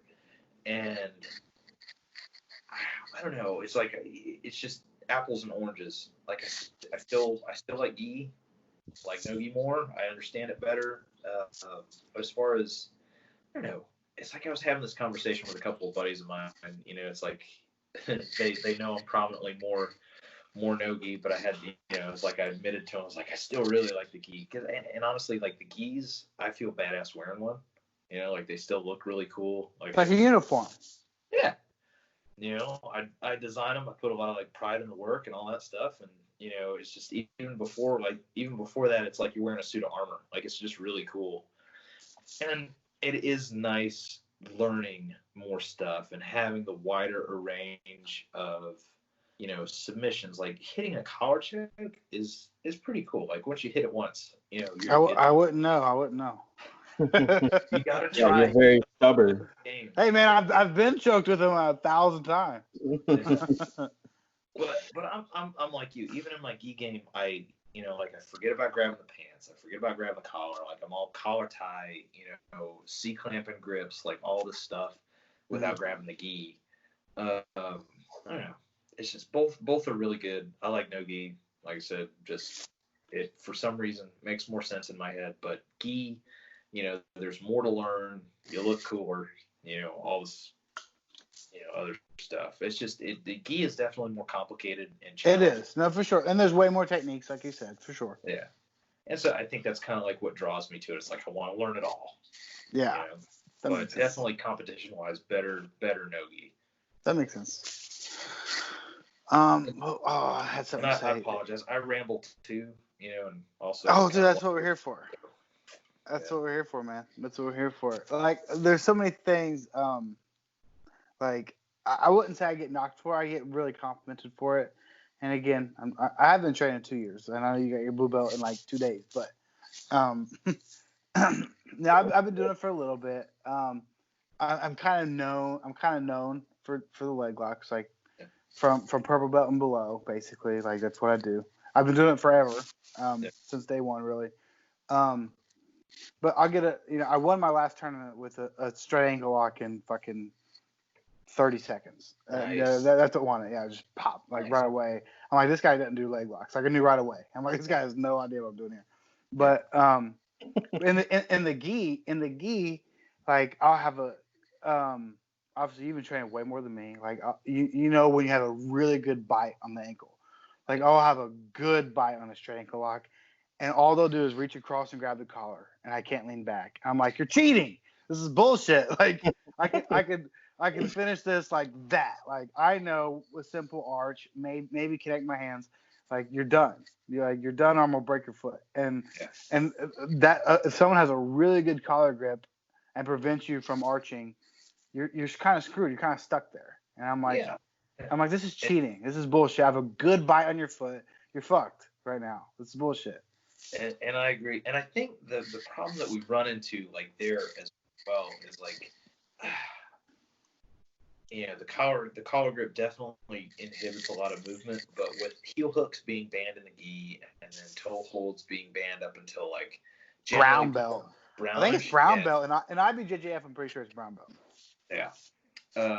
Which is crazy, right? A toe hold seems so simple. I know it's we drill toe holds in my gym at white belt, so it's literally a Kimura of the foot, Yep, a lot of memes about that. That's funny. Yes, I don't think it's that dangerous. Do you? The thing is I kind of agree with your last podcast with Lackland. He had a really good point about white belts drilling, but blue belts being able to execute. I don't have a problem with lower belts doing leg locks. It's generally the white belts that don't understand fundamentals. That don't know they're in one, maybe, like he said. Well, that, and if a white belt, because we've got a couple people like that are brand new that have watched like YouTube videos and like, oh, I'm going to throw this ankle lock. Well, you don't know enough about the human body yet to feel what real breaking tension is like. So you're going to do one of two things. You're either just going to sit there and look like an ass for like trying to go after a foot and it's not going to work, or you're going to cause a catastrophic injury because you don't know when to stop. Sure. Because you don't understand the fundamentals. Well, okay, correct me if I'm wrong. So I understand that with heel hooks because I've heard horror stories about people being in heel hooks and spinning out the wrong way. I mean, right. I love it. I like we talked about 5 minutes ago. I do a lot of no-gi. Right. I've been doing heel hooks since I started. Like I know a heel hook. I don't put them on hard, and when someone puts me in one, I don't even try to escape. If I expose my heel and get caught, I tap. That's the way it is. That's why I do it. I'm sure if I ever were to compete, I'd want to learn really good escapes, but I just tap. You caught me. I'd like to play the leg game, so if I get caught, that's shame on me, right? But I feel like that's one, like Lachlan was saying, if you get caught in a heel hook, like because it doesn't really hurt, it's a little trickier. Right. But I feel like a toe hold fucking hurts. Like you should know when you're in a toe hold. It does. I've had my ankle popped one time. Like we were rolling up in Savannah, Georgia, at a black belt's gym, and it was just my wife, me, and him that were rolling. We were doing round robin, and he caught me in some crazy toe hold. And once again, me being my punky self, I was like, I'm all right. I just feel pressure. And then all of a sudden you hear, pow! And he's about to go, and both of our eyes get really wide, and I go, I'm okay.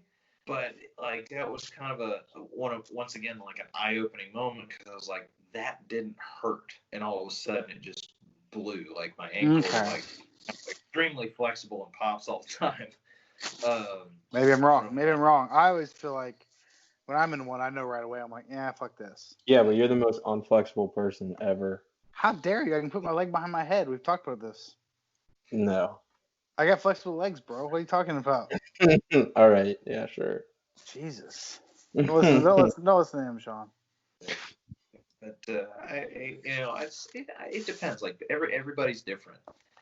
I'm sure some hurts. Like we've got people in the gym that are really inflexible, and as soon as you put them like crank a little bit, they'll tap because they know their limitations, but also at the same time, like with the mobility issues, it hurts. And then you have a little bit more flexible people that probably don't know their own limits. And then you have your hard-headed people, like me, that are, this is okay. Like, because I try to be like with competing at higher levels and stuff like that. Like, I try to only tap to things that are going to break me. And I did not think that was going to break me. And that's the thing too. It's like I run a morning class, and everybody thinks I'm psychotic for it, but it's literally run at 5 a.m. 3 times a week because it's the only time before my shift that I get to train, and a bunch of other psychos come in the morning and we roll. And they're generally white and blue belts. And I don't tap to them unless it is a proper submission. Like, Well, how many white belts are going to put you in a submission you can't escape?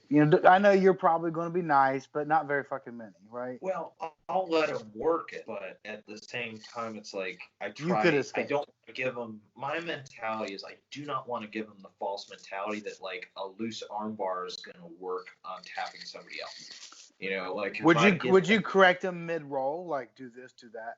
I try to save that for if I know they're having trouble. Like if they're sitting there trying like 3 different ways to finish an arm bar and they're not getting it, I'm going to be like, okay, hold on a second. This is what you need to fix. That's good. That's good. When I feel the proper pressure, then I'll tap.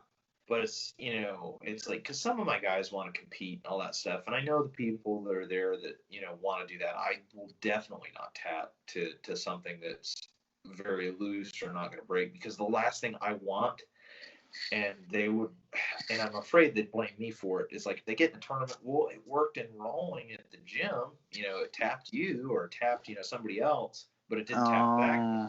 I don't want them to get used to sloppy technique. That's a good coach, man. That's a good fucking coach. One thing about leg locks I want to say, and then Alex can please ask the question because I'm going to pee. So you have to be without me for a minute.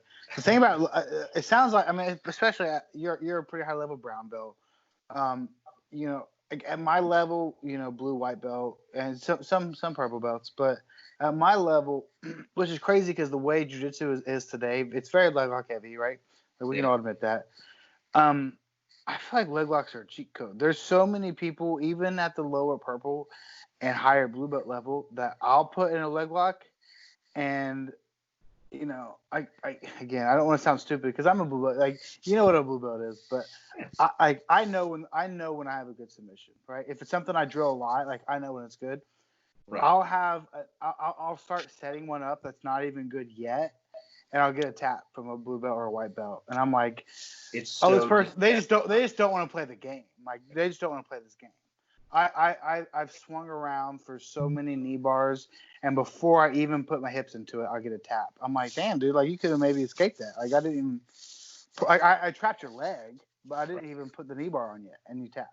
At a blue belt level. So I feel like it's kind of like a cheat code. Like if you don't want, if you're a guy who, again, obviously passing guard is great, but if you're guard pass, forget leg locks, and someone puts you in one, you tap right away. I feel like you're gypping yourself of a good learning thing. Like if you tap, so have you ever done knee bar before? No, I haven't. And you tap before I even put one on you. Like I feel like, again, learning to pass guard is fucking great. I make jokes about it all the time on my Instagram page, but you're robbing yourself of learning a knee bar and a knee bar escape. You know what I mean? Absolutely. Please keep talking. I'm gonna pee. Please keep talking. All right. And Alex, ask the question if I'm not back in time. Okay. I guess he asked his question, but yeah, I'm curious too. Yeah, I mean, it's as far as like gypping yourself, I do think there's 2 mentalities to it. It's like you have your recreational roller, that works your normal 9 to 5, that has no aspirations for competing, that's just there for like fitness instruction. They like the sport, whatever it is, but they don't want to take it any higher for like a competition level. To me, that's no shame in tapping to that, because if you blow an ACL or an ankle, you can't go to work, and that's your livelihood. Jiu-jitsu is not your livelihood. So there's a give and take there that I really think should be recognized. So it's like on those people, like if I know I'm rolling with a hobbyist, I won't throw them fast, and if they tap, I'm kind of like okay. And when it's a leg lock, like that on them, like I generally comment, I was like, you did good because I had to resort to desperation, like a leg lock, which you don't normally do. But if it's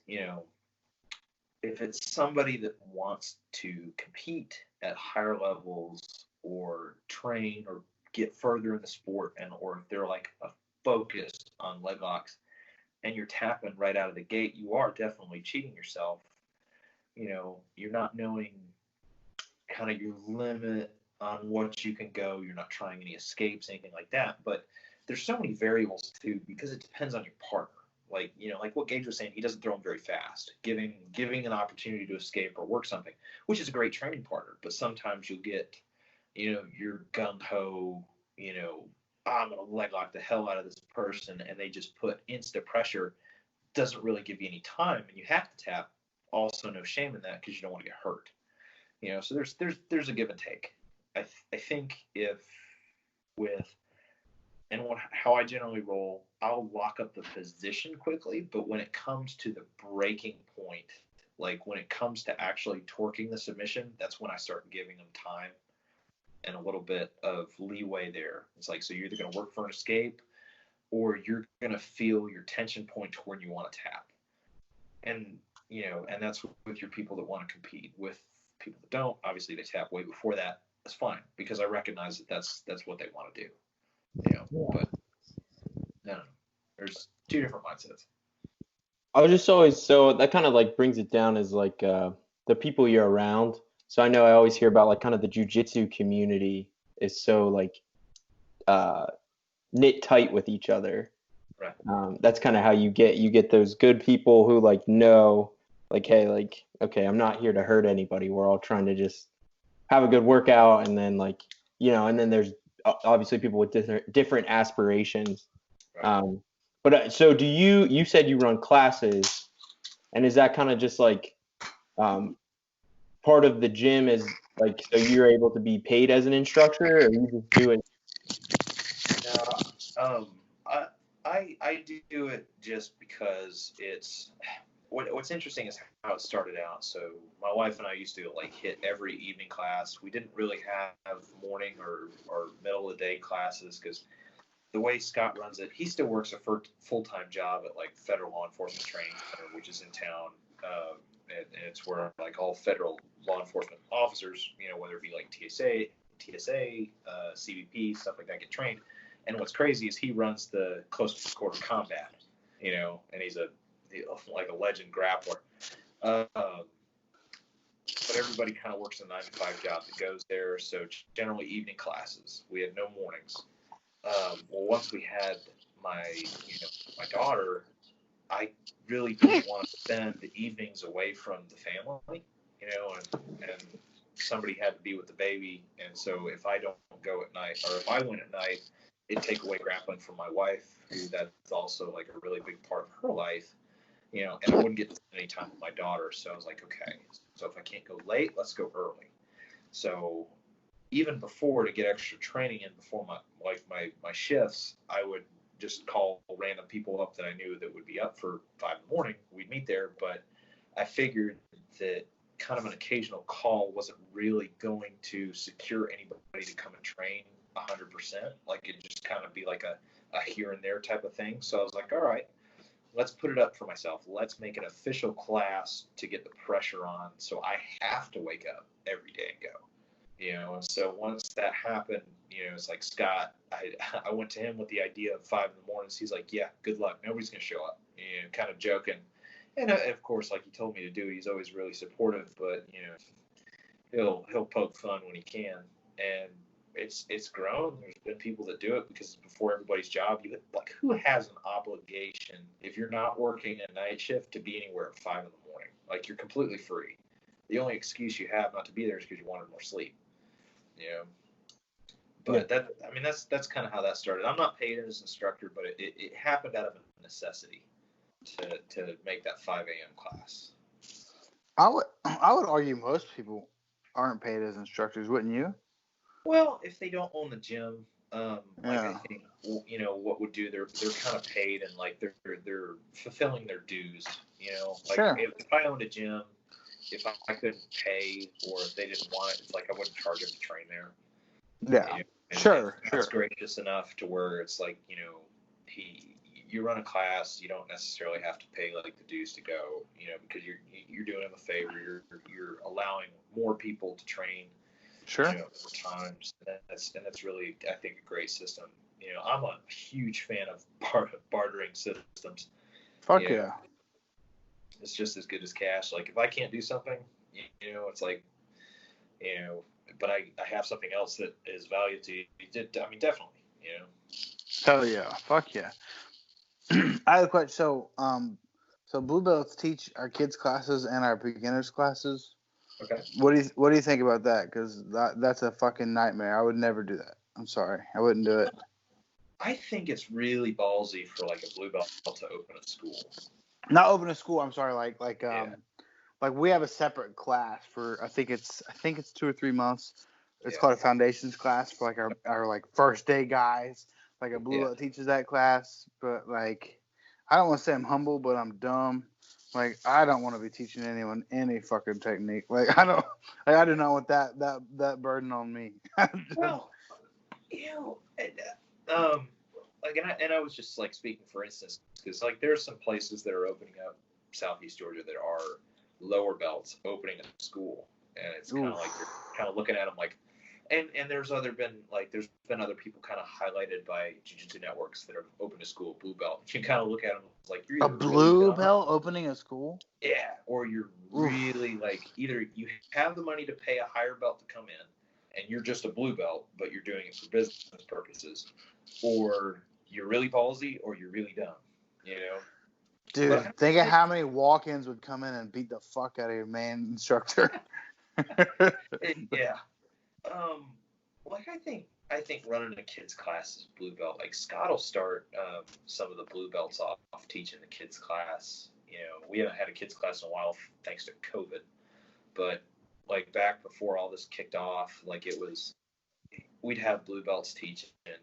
As a purple belt, that's where he kind of gave me my chance to start teaching. And it's weird. It's like I don't disagree with it because it really is a good start. And teaching is its own skill. You can be just freaking world class at jiu-jitsu, and if you've never taught a class, you're going to be a white belt at it. The equivalent of a white belt. Starting your own words, because there are people even in our school that are very, very good, but haven't gotten in front of a crowd and told a technique, and you can tell they're new at it.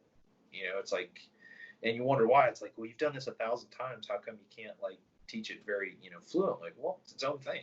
So I think for beginners and kids, that's okay as long as you have like some kind of supervision there. Like if you've got like an upper belt or your coach is kind of around, and if there's something like wrong, he can kind of like take you to the side. Because what Scott will do is he'll give sometimes the brown belts to teach his class, but he'll sit there and watch it. So like no pressure, right? But if there's something that he wants you to think about, or something that you need to cover or a detail you missed, he'll pull you off to the side and be like, look, you need to hammer in on this, or you need to kind of word it a certain way. Like he won't call you out in front of the class, but it's a good experience, and definitely starting at a blue, if you have solid foundation, I don't think it's a problem to teach like a beginner's class or kids for sure.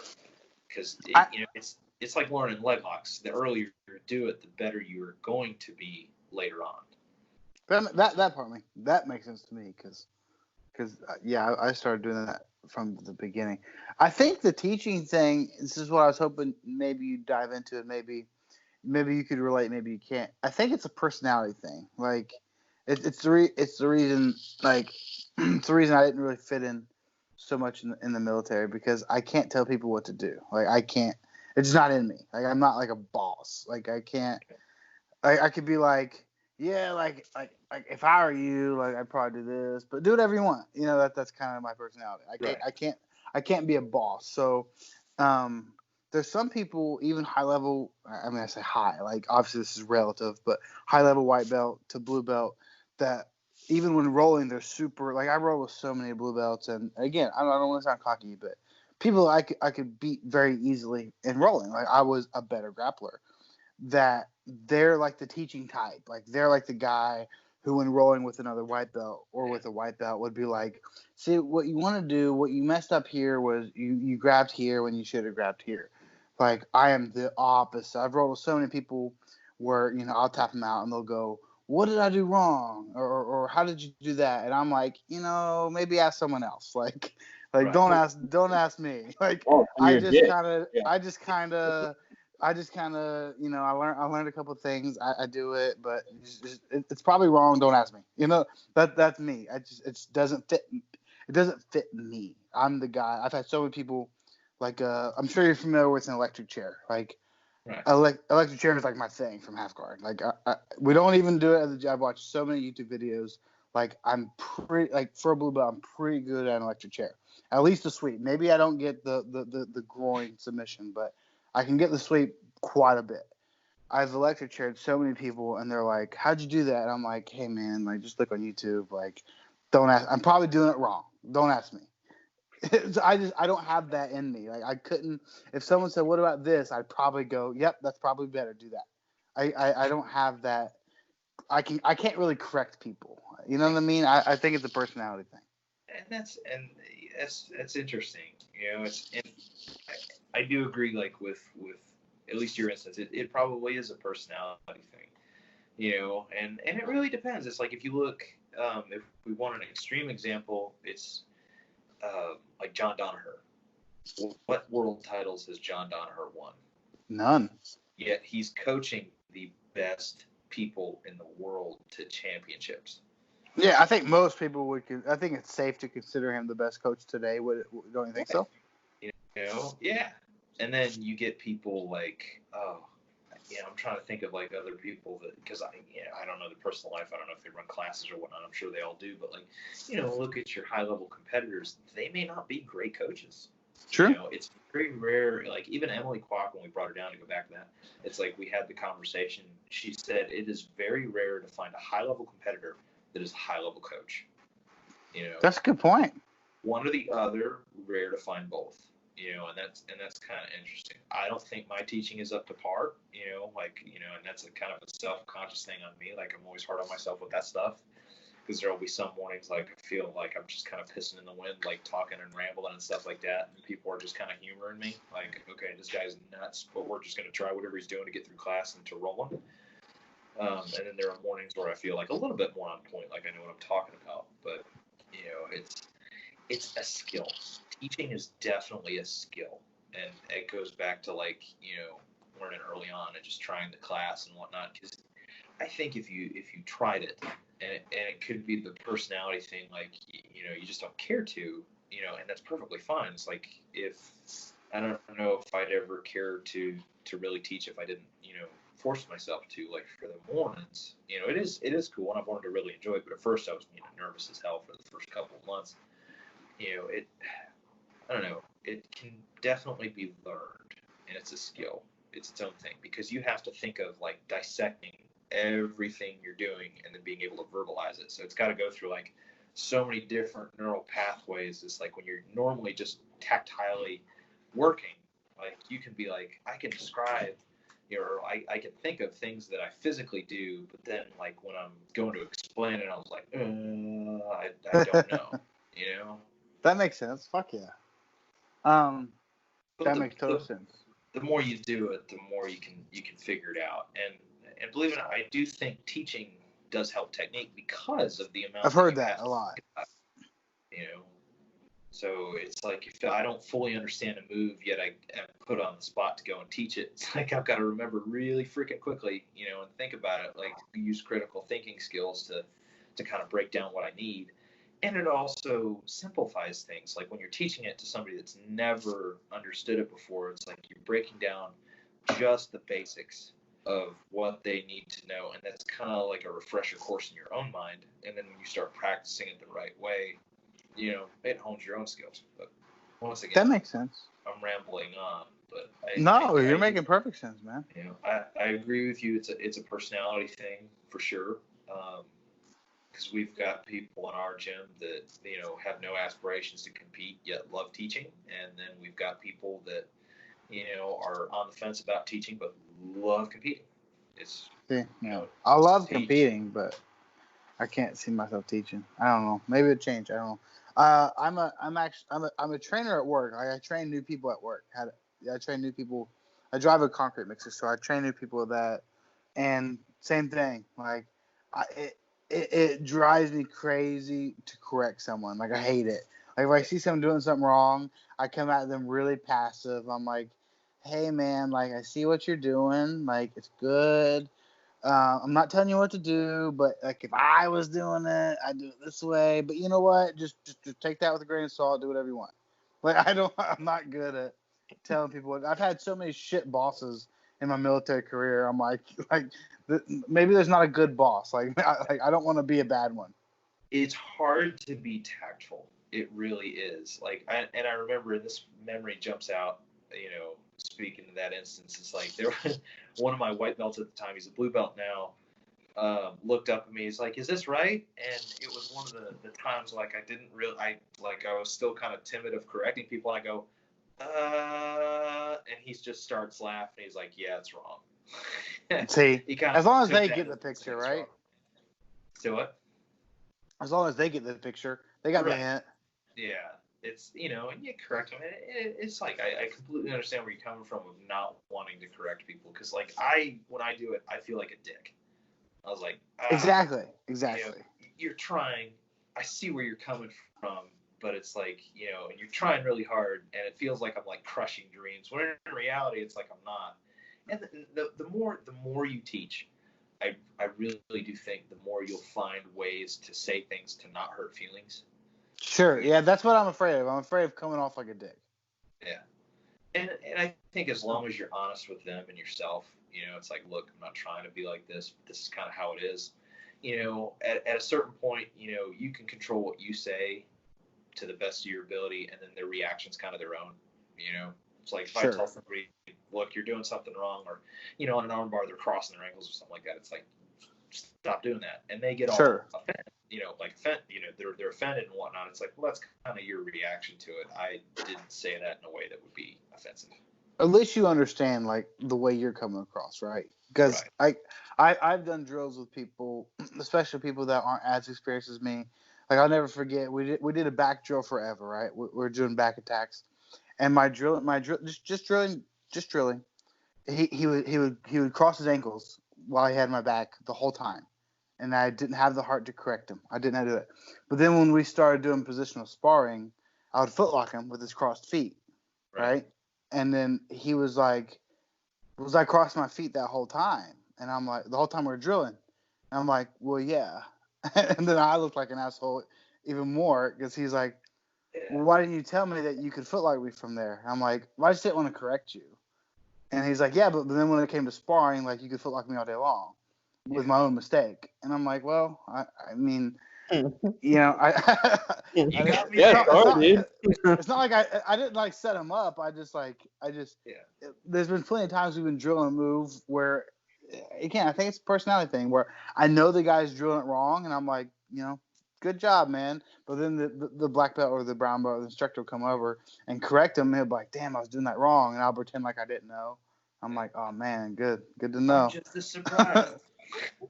Well, I've just seen too many people. I think the thing where for me it comes from, I've seen too many people that take that leadership, like correcting someone's role that don't deserve it. Like I've seen so many like white belts correcting a blue belt's technique when drilling, and then when they spar they get fucked up. I'm like, it's not your play. It's not your place. You're wrong. You're wrong here. This guy knows way more than you. Why are you correcting him? That is a personality thing, I think, 100% too. It's like it drives me crazy. Gosh, yes, when a white belt corrects, and what's crazy is my wife deals with this all the freaking time, and I think it's because she's a female in a male-dominated sport. Yep. She will literally go up to a new white belt, correct them, and they'll put a hand up and go, "I got this." And it's like Ugh. you're freaking talking to a black belt as a white Ugh. belt and dismissing them. Like No, she'll that's not come to good. me and she'll be like, "Do you believe like what that guy just did?" And I was like, "Yeah, that's insane. All right, I'm gonna mat enforce him."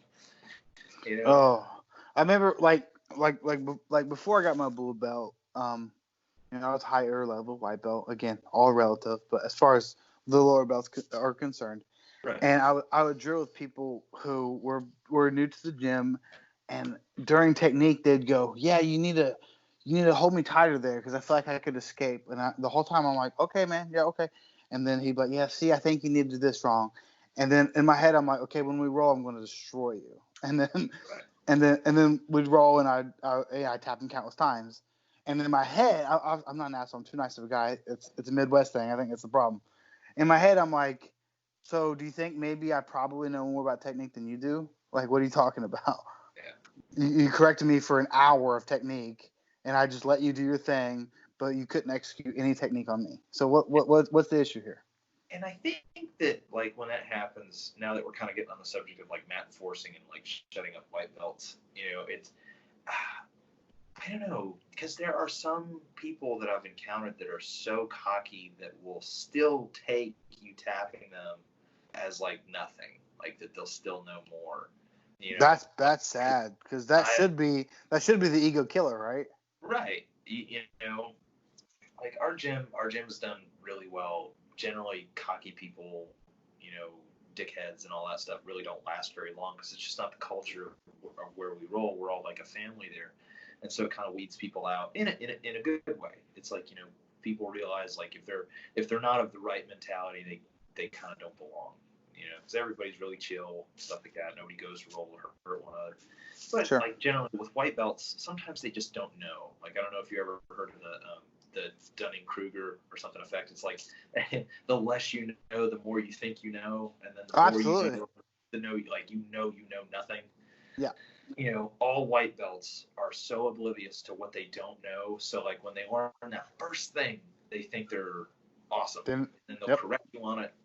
And especially if it's like to like a female, and I hate seeing that. I really do, and I'll try to call it out. Like if I ever see it, my wife certainly will.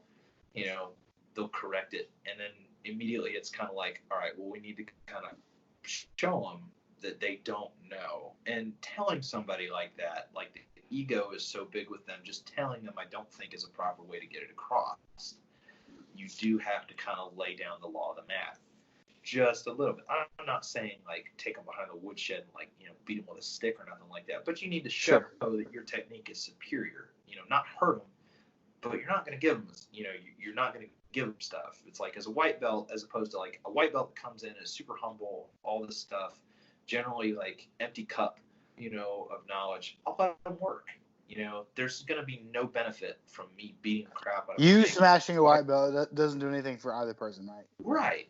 But somebody white belt that comes in and is cocky, sometimes you kind of got to hit that reset button on them and show them. Mat enforcer. Are you the mat enforcer? At times. There you go. See? At times. I have not had to do it in a long time, which is nice. The mat enforcer is one of my favorite low-key parts of jiu-jitsu. It's awesome. Alex, do you know what a mat enforcer is, Alex? I'm gonna guess it's the guy that humbles everyone. Give Alex your best explanation of a mat enforcer, Sean. And then I hate to cut you off, but then we're probably going to end on that. But go ahead. Sounds good. All right. So let's say new person comes in, is whooping up on people, being a dickhead, like whatnot. The mat enforcers that come or like what we were just talking about, a white belt that is beating up other white belts, thinks he's like awesome, being a general dickhead. Anybody that's being a dickhead, beat people up, thinks they're like hot stuff. Mat enforcer is somebody that recognizes that and goes and shows them where they truly stand. Because the thing that will drive people away, and it sounds so horrible. Like if when people watch this podcast episode and they think I'm describing this, they're like, well, I don't want to be a part of that culture. It sounds horrible. It's not a hazing thing. It's not a violence thing. I'm proper order because I don't want this person running people off that don't need, that shouldn't be like run off.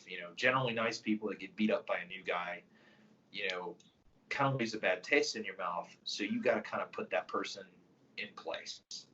But you're doing it in a nice way. You're doing it in a technical way. You're not hurting them, but you're showing them that, like, look, you don't know, like, technique. It's not as sharp. And if they're still being, bad about it, you can kind of up the pace and whatnot until they kind of understand, okay, I'm not as good as I thought I was. Maybe I should calm down and be nicer to people. So that's really what a map enforcer is. You enforce the law of the land. Keep the order, which is an underrated role. Sounds really bad at first, but it keeps people safe. It doesn't run anybody off that doesn't need runoff. And you're keeping a good vibe in the gym. If that makes sense. It's a good answer. Good answer to me. Well, my thing about jiu-jitsu is that like pretty quickly on, at least at the lower belt level, like obviously, you're a real humble guy, but you're better than most people coming in the gym. Like, let's be honest. But at a lower level, pretty quickly, at least in a rolling session, when you're pretty superiorly better than the other person. What are you going to gain from 100% technique, submission after submission after submission? If you're better than the person, what are you going to gain from that? Well, so this is something that has kept me a competitive brown belt, and it ties into this really well, rolling with only whites and blues. Whites and blue belts are generally 90% of who shows up in my morning classes. I don't get to roll with higher belts very often. And obviously, if you wanted to, you could put a beating on all of them. However, and this is something back with Emily Kwok came down, because and this is the question, like I pulled her aside and I asked her, I was like, look, I still want to compete, I want to be competitive, but I don't have the opportunity to roll with a lot of upper belts. What should I do? And she brought up the story that Marcel Garcia won ADCC rolling with nothing but blue belts. But what he did was he played to their strengths. White belt, blue belt, everybody is better at something than you are. It could be shrimping. It could be holding side control. So they're good at something. They're good at one thing. There's a strength in their game. As a higher belt coach, or somebody that needs something out of that role, it's your job to identify that and let them work it. And you also kind of have to recognize your holes and flaws in your own game. So you play to your weaknesses and their strengths. So it's like flipping. Exactly the opposite that you want to do in like a match. You want to find that position you're strong at and they're weak at. But in the gym, rolling with lower people, you aren't going to benefit from just being the ever-loving crap out of a white belt or blue belt unless you're like a week before competition, you got to hone your A game. But that's a different story. For general day-to-day rolling, you find out what they're good at, you let them play that game, and that makes you better in a weak area that you have. And it also lets them work their A game, which gets them better. They learn new stuff. They learn, stuff they didn't know before about, the position. They get more practice, all that stuff. But so it should be every role, no matter whether it's a black belt or a day one white belt, can be generally beneficial for both parties if you let it. And that's kind of the mindset that I try to have as much as possible in the gym. Yeah. Brilliant answer, if you ask me, man. We'll end at that. We'll let you go there. Hell of a conversation, man. You got a lot of knowledge for sure. Of course, we wish nothing but great success for Schismatic Industries. Super excited about the geese coming in, man. Appreciate it. Well, I appreciate it. I hope you like it all. Don't be afraid to give honest feedback about it. Dude, I don't know how many times I have to say it. Your rash guards are literally the best rash guards I've ever worn, hands down. I appreciate $1,000,000%. Not even close. Not even close. But we'll let you go there. Again, I've told Alex this before because I'm trying to con Alex into moving to South Carolina. There's a 99.9% chance my wife and I will be moving back east within the year. So you and I are going to have to link up for sure. Get some training in. I've already ruined my secret for you. You don't have to worry about your lapels, my friend, because I don't know how to use them. So. We'll just No roll wor- it. Sure, there you go. No gi it is. No gi it is. I'm fine with that. So thanks, Sean. It's really nice to talk to you. If I were a betting man, we'll probably have you on here again because that was fucking fun. I could talk to you for another 5 hours, dude. We just don't have the time. Cool. I really appreciate you guys having me on. Like this was a lot of fun. So thank you. It's a lot of fun, and you are special. But as far as being not special, a lot of people we have on say the same thing. It's just fun to sit there and talk. You know what I mean? Yeah. So. Oh my God. Yes. And you don't realize it's been 2 hours since we've been talking. It's crazy. Time flies by. Like I said, I could talk jujitsu for fucking hours. I'm sure you can too. I could talk to you for a lot more. We just don't have the time, unfortunately. We'll have to plan this out again. I want to talk to you some more. So, again, I'm sure we'll keep texting because we got a lot of shit to talk about. So, good luck in the future, man. And you got on a combat jiu-jitsu card, yeah? Yeah. Leo Code in Daytona Beach, ran by Leo West. He put on like an 8-man combat jiu-jitsu bracket that I'm gonna go try. Like I convinced my wife. I was like, let's go to Daytona because I got a 4-day weekend off work. I was like, let's go to Daytona. And then I promise I'm gonna take you to Busch Gardens in Tampa afterwards. And she's like, there you okay. go. There you go. She's been really cool about me competing as long as like I include her and my daughter like in a vacation trip. Well, I mean, hey, you have 5 MMA fights, so combat jiu-jitsu is probably not going to be that surprising to you. So at least you got that going for you. You know what I mean? Yeah, I'm excited. Like it'll be interesting. It'll be very interesting to hit somebody again. I just said we're going to let you go, but I do have one last fucking question. Sorry. Sure. You're probably not going to want to pull guard in a combat jiu-jitsu match, right? Nah, I'll probably still do it. Really? I don't think I'd want to be on bottom when someone could hit me. Well, you got more tools. You got your legs. You can kind of keep them at better distance as long as you got a decent guard. Okay.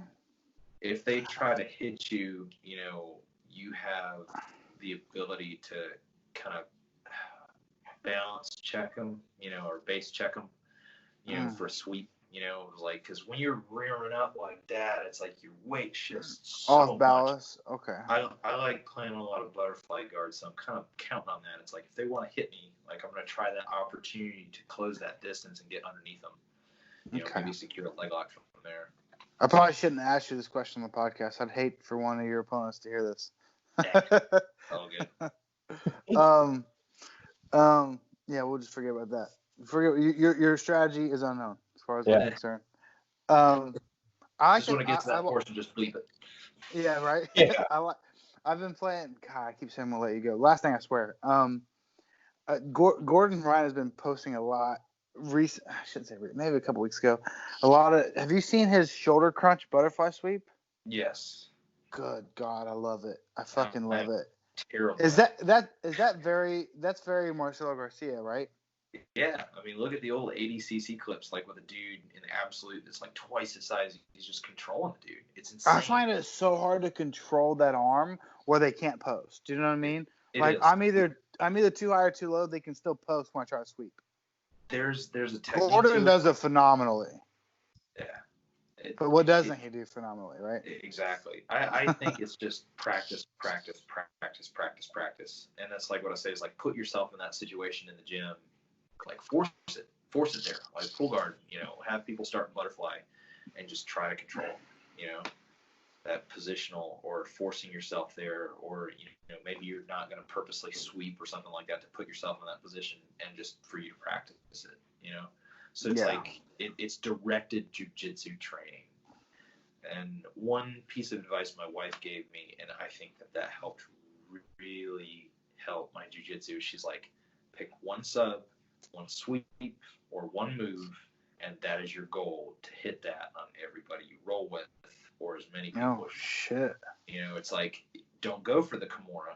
That's your A game. Don't go for the armbar. It's like you're gonna work a sweep if that's what you choose. That's what you purposely go for. It's like you're gonna seek that out. I appreciate the time, man. I know we kept you for over 2 hours now. It's almost 11. You're good, man. It was good talking to you, Alex. Yeah. But yeah, man, good talking to you. I'm sure Gage will be in touch. All right. Yeah, and definitely. yeah, have a good night. All right, you too, man. Thanks.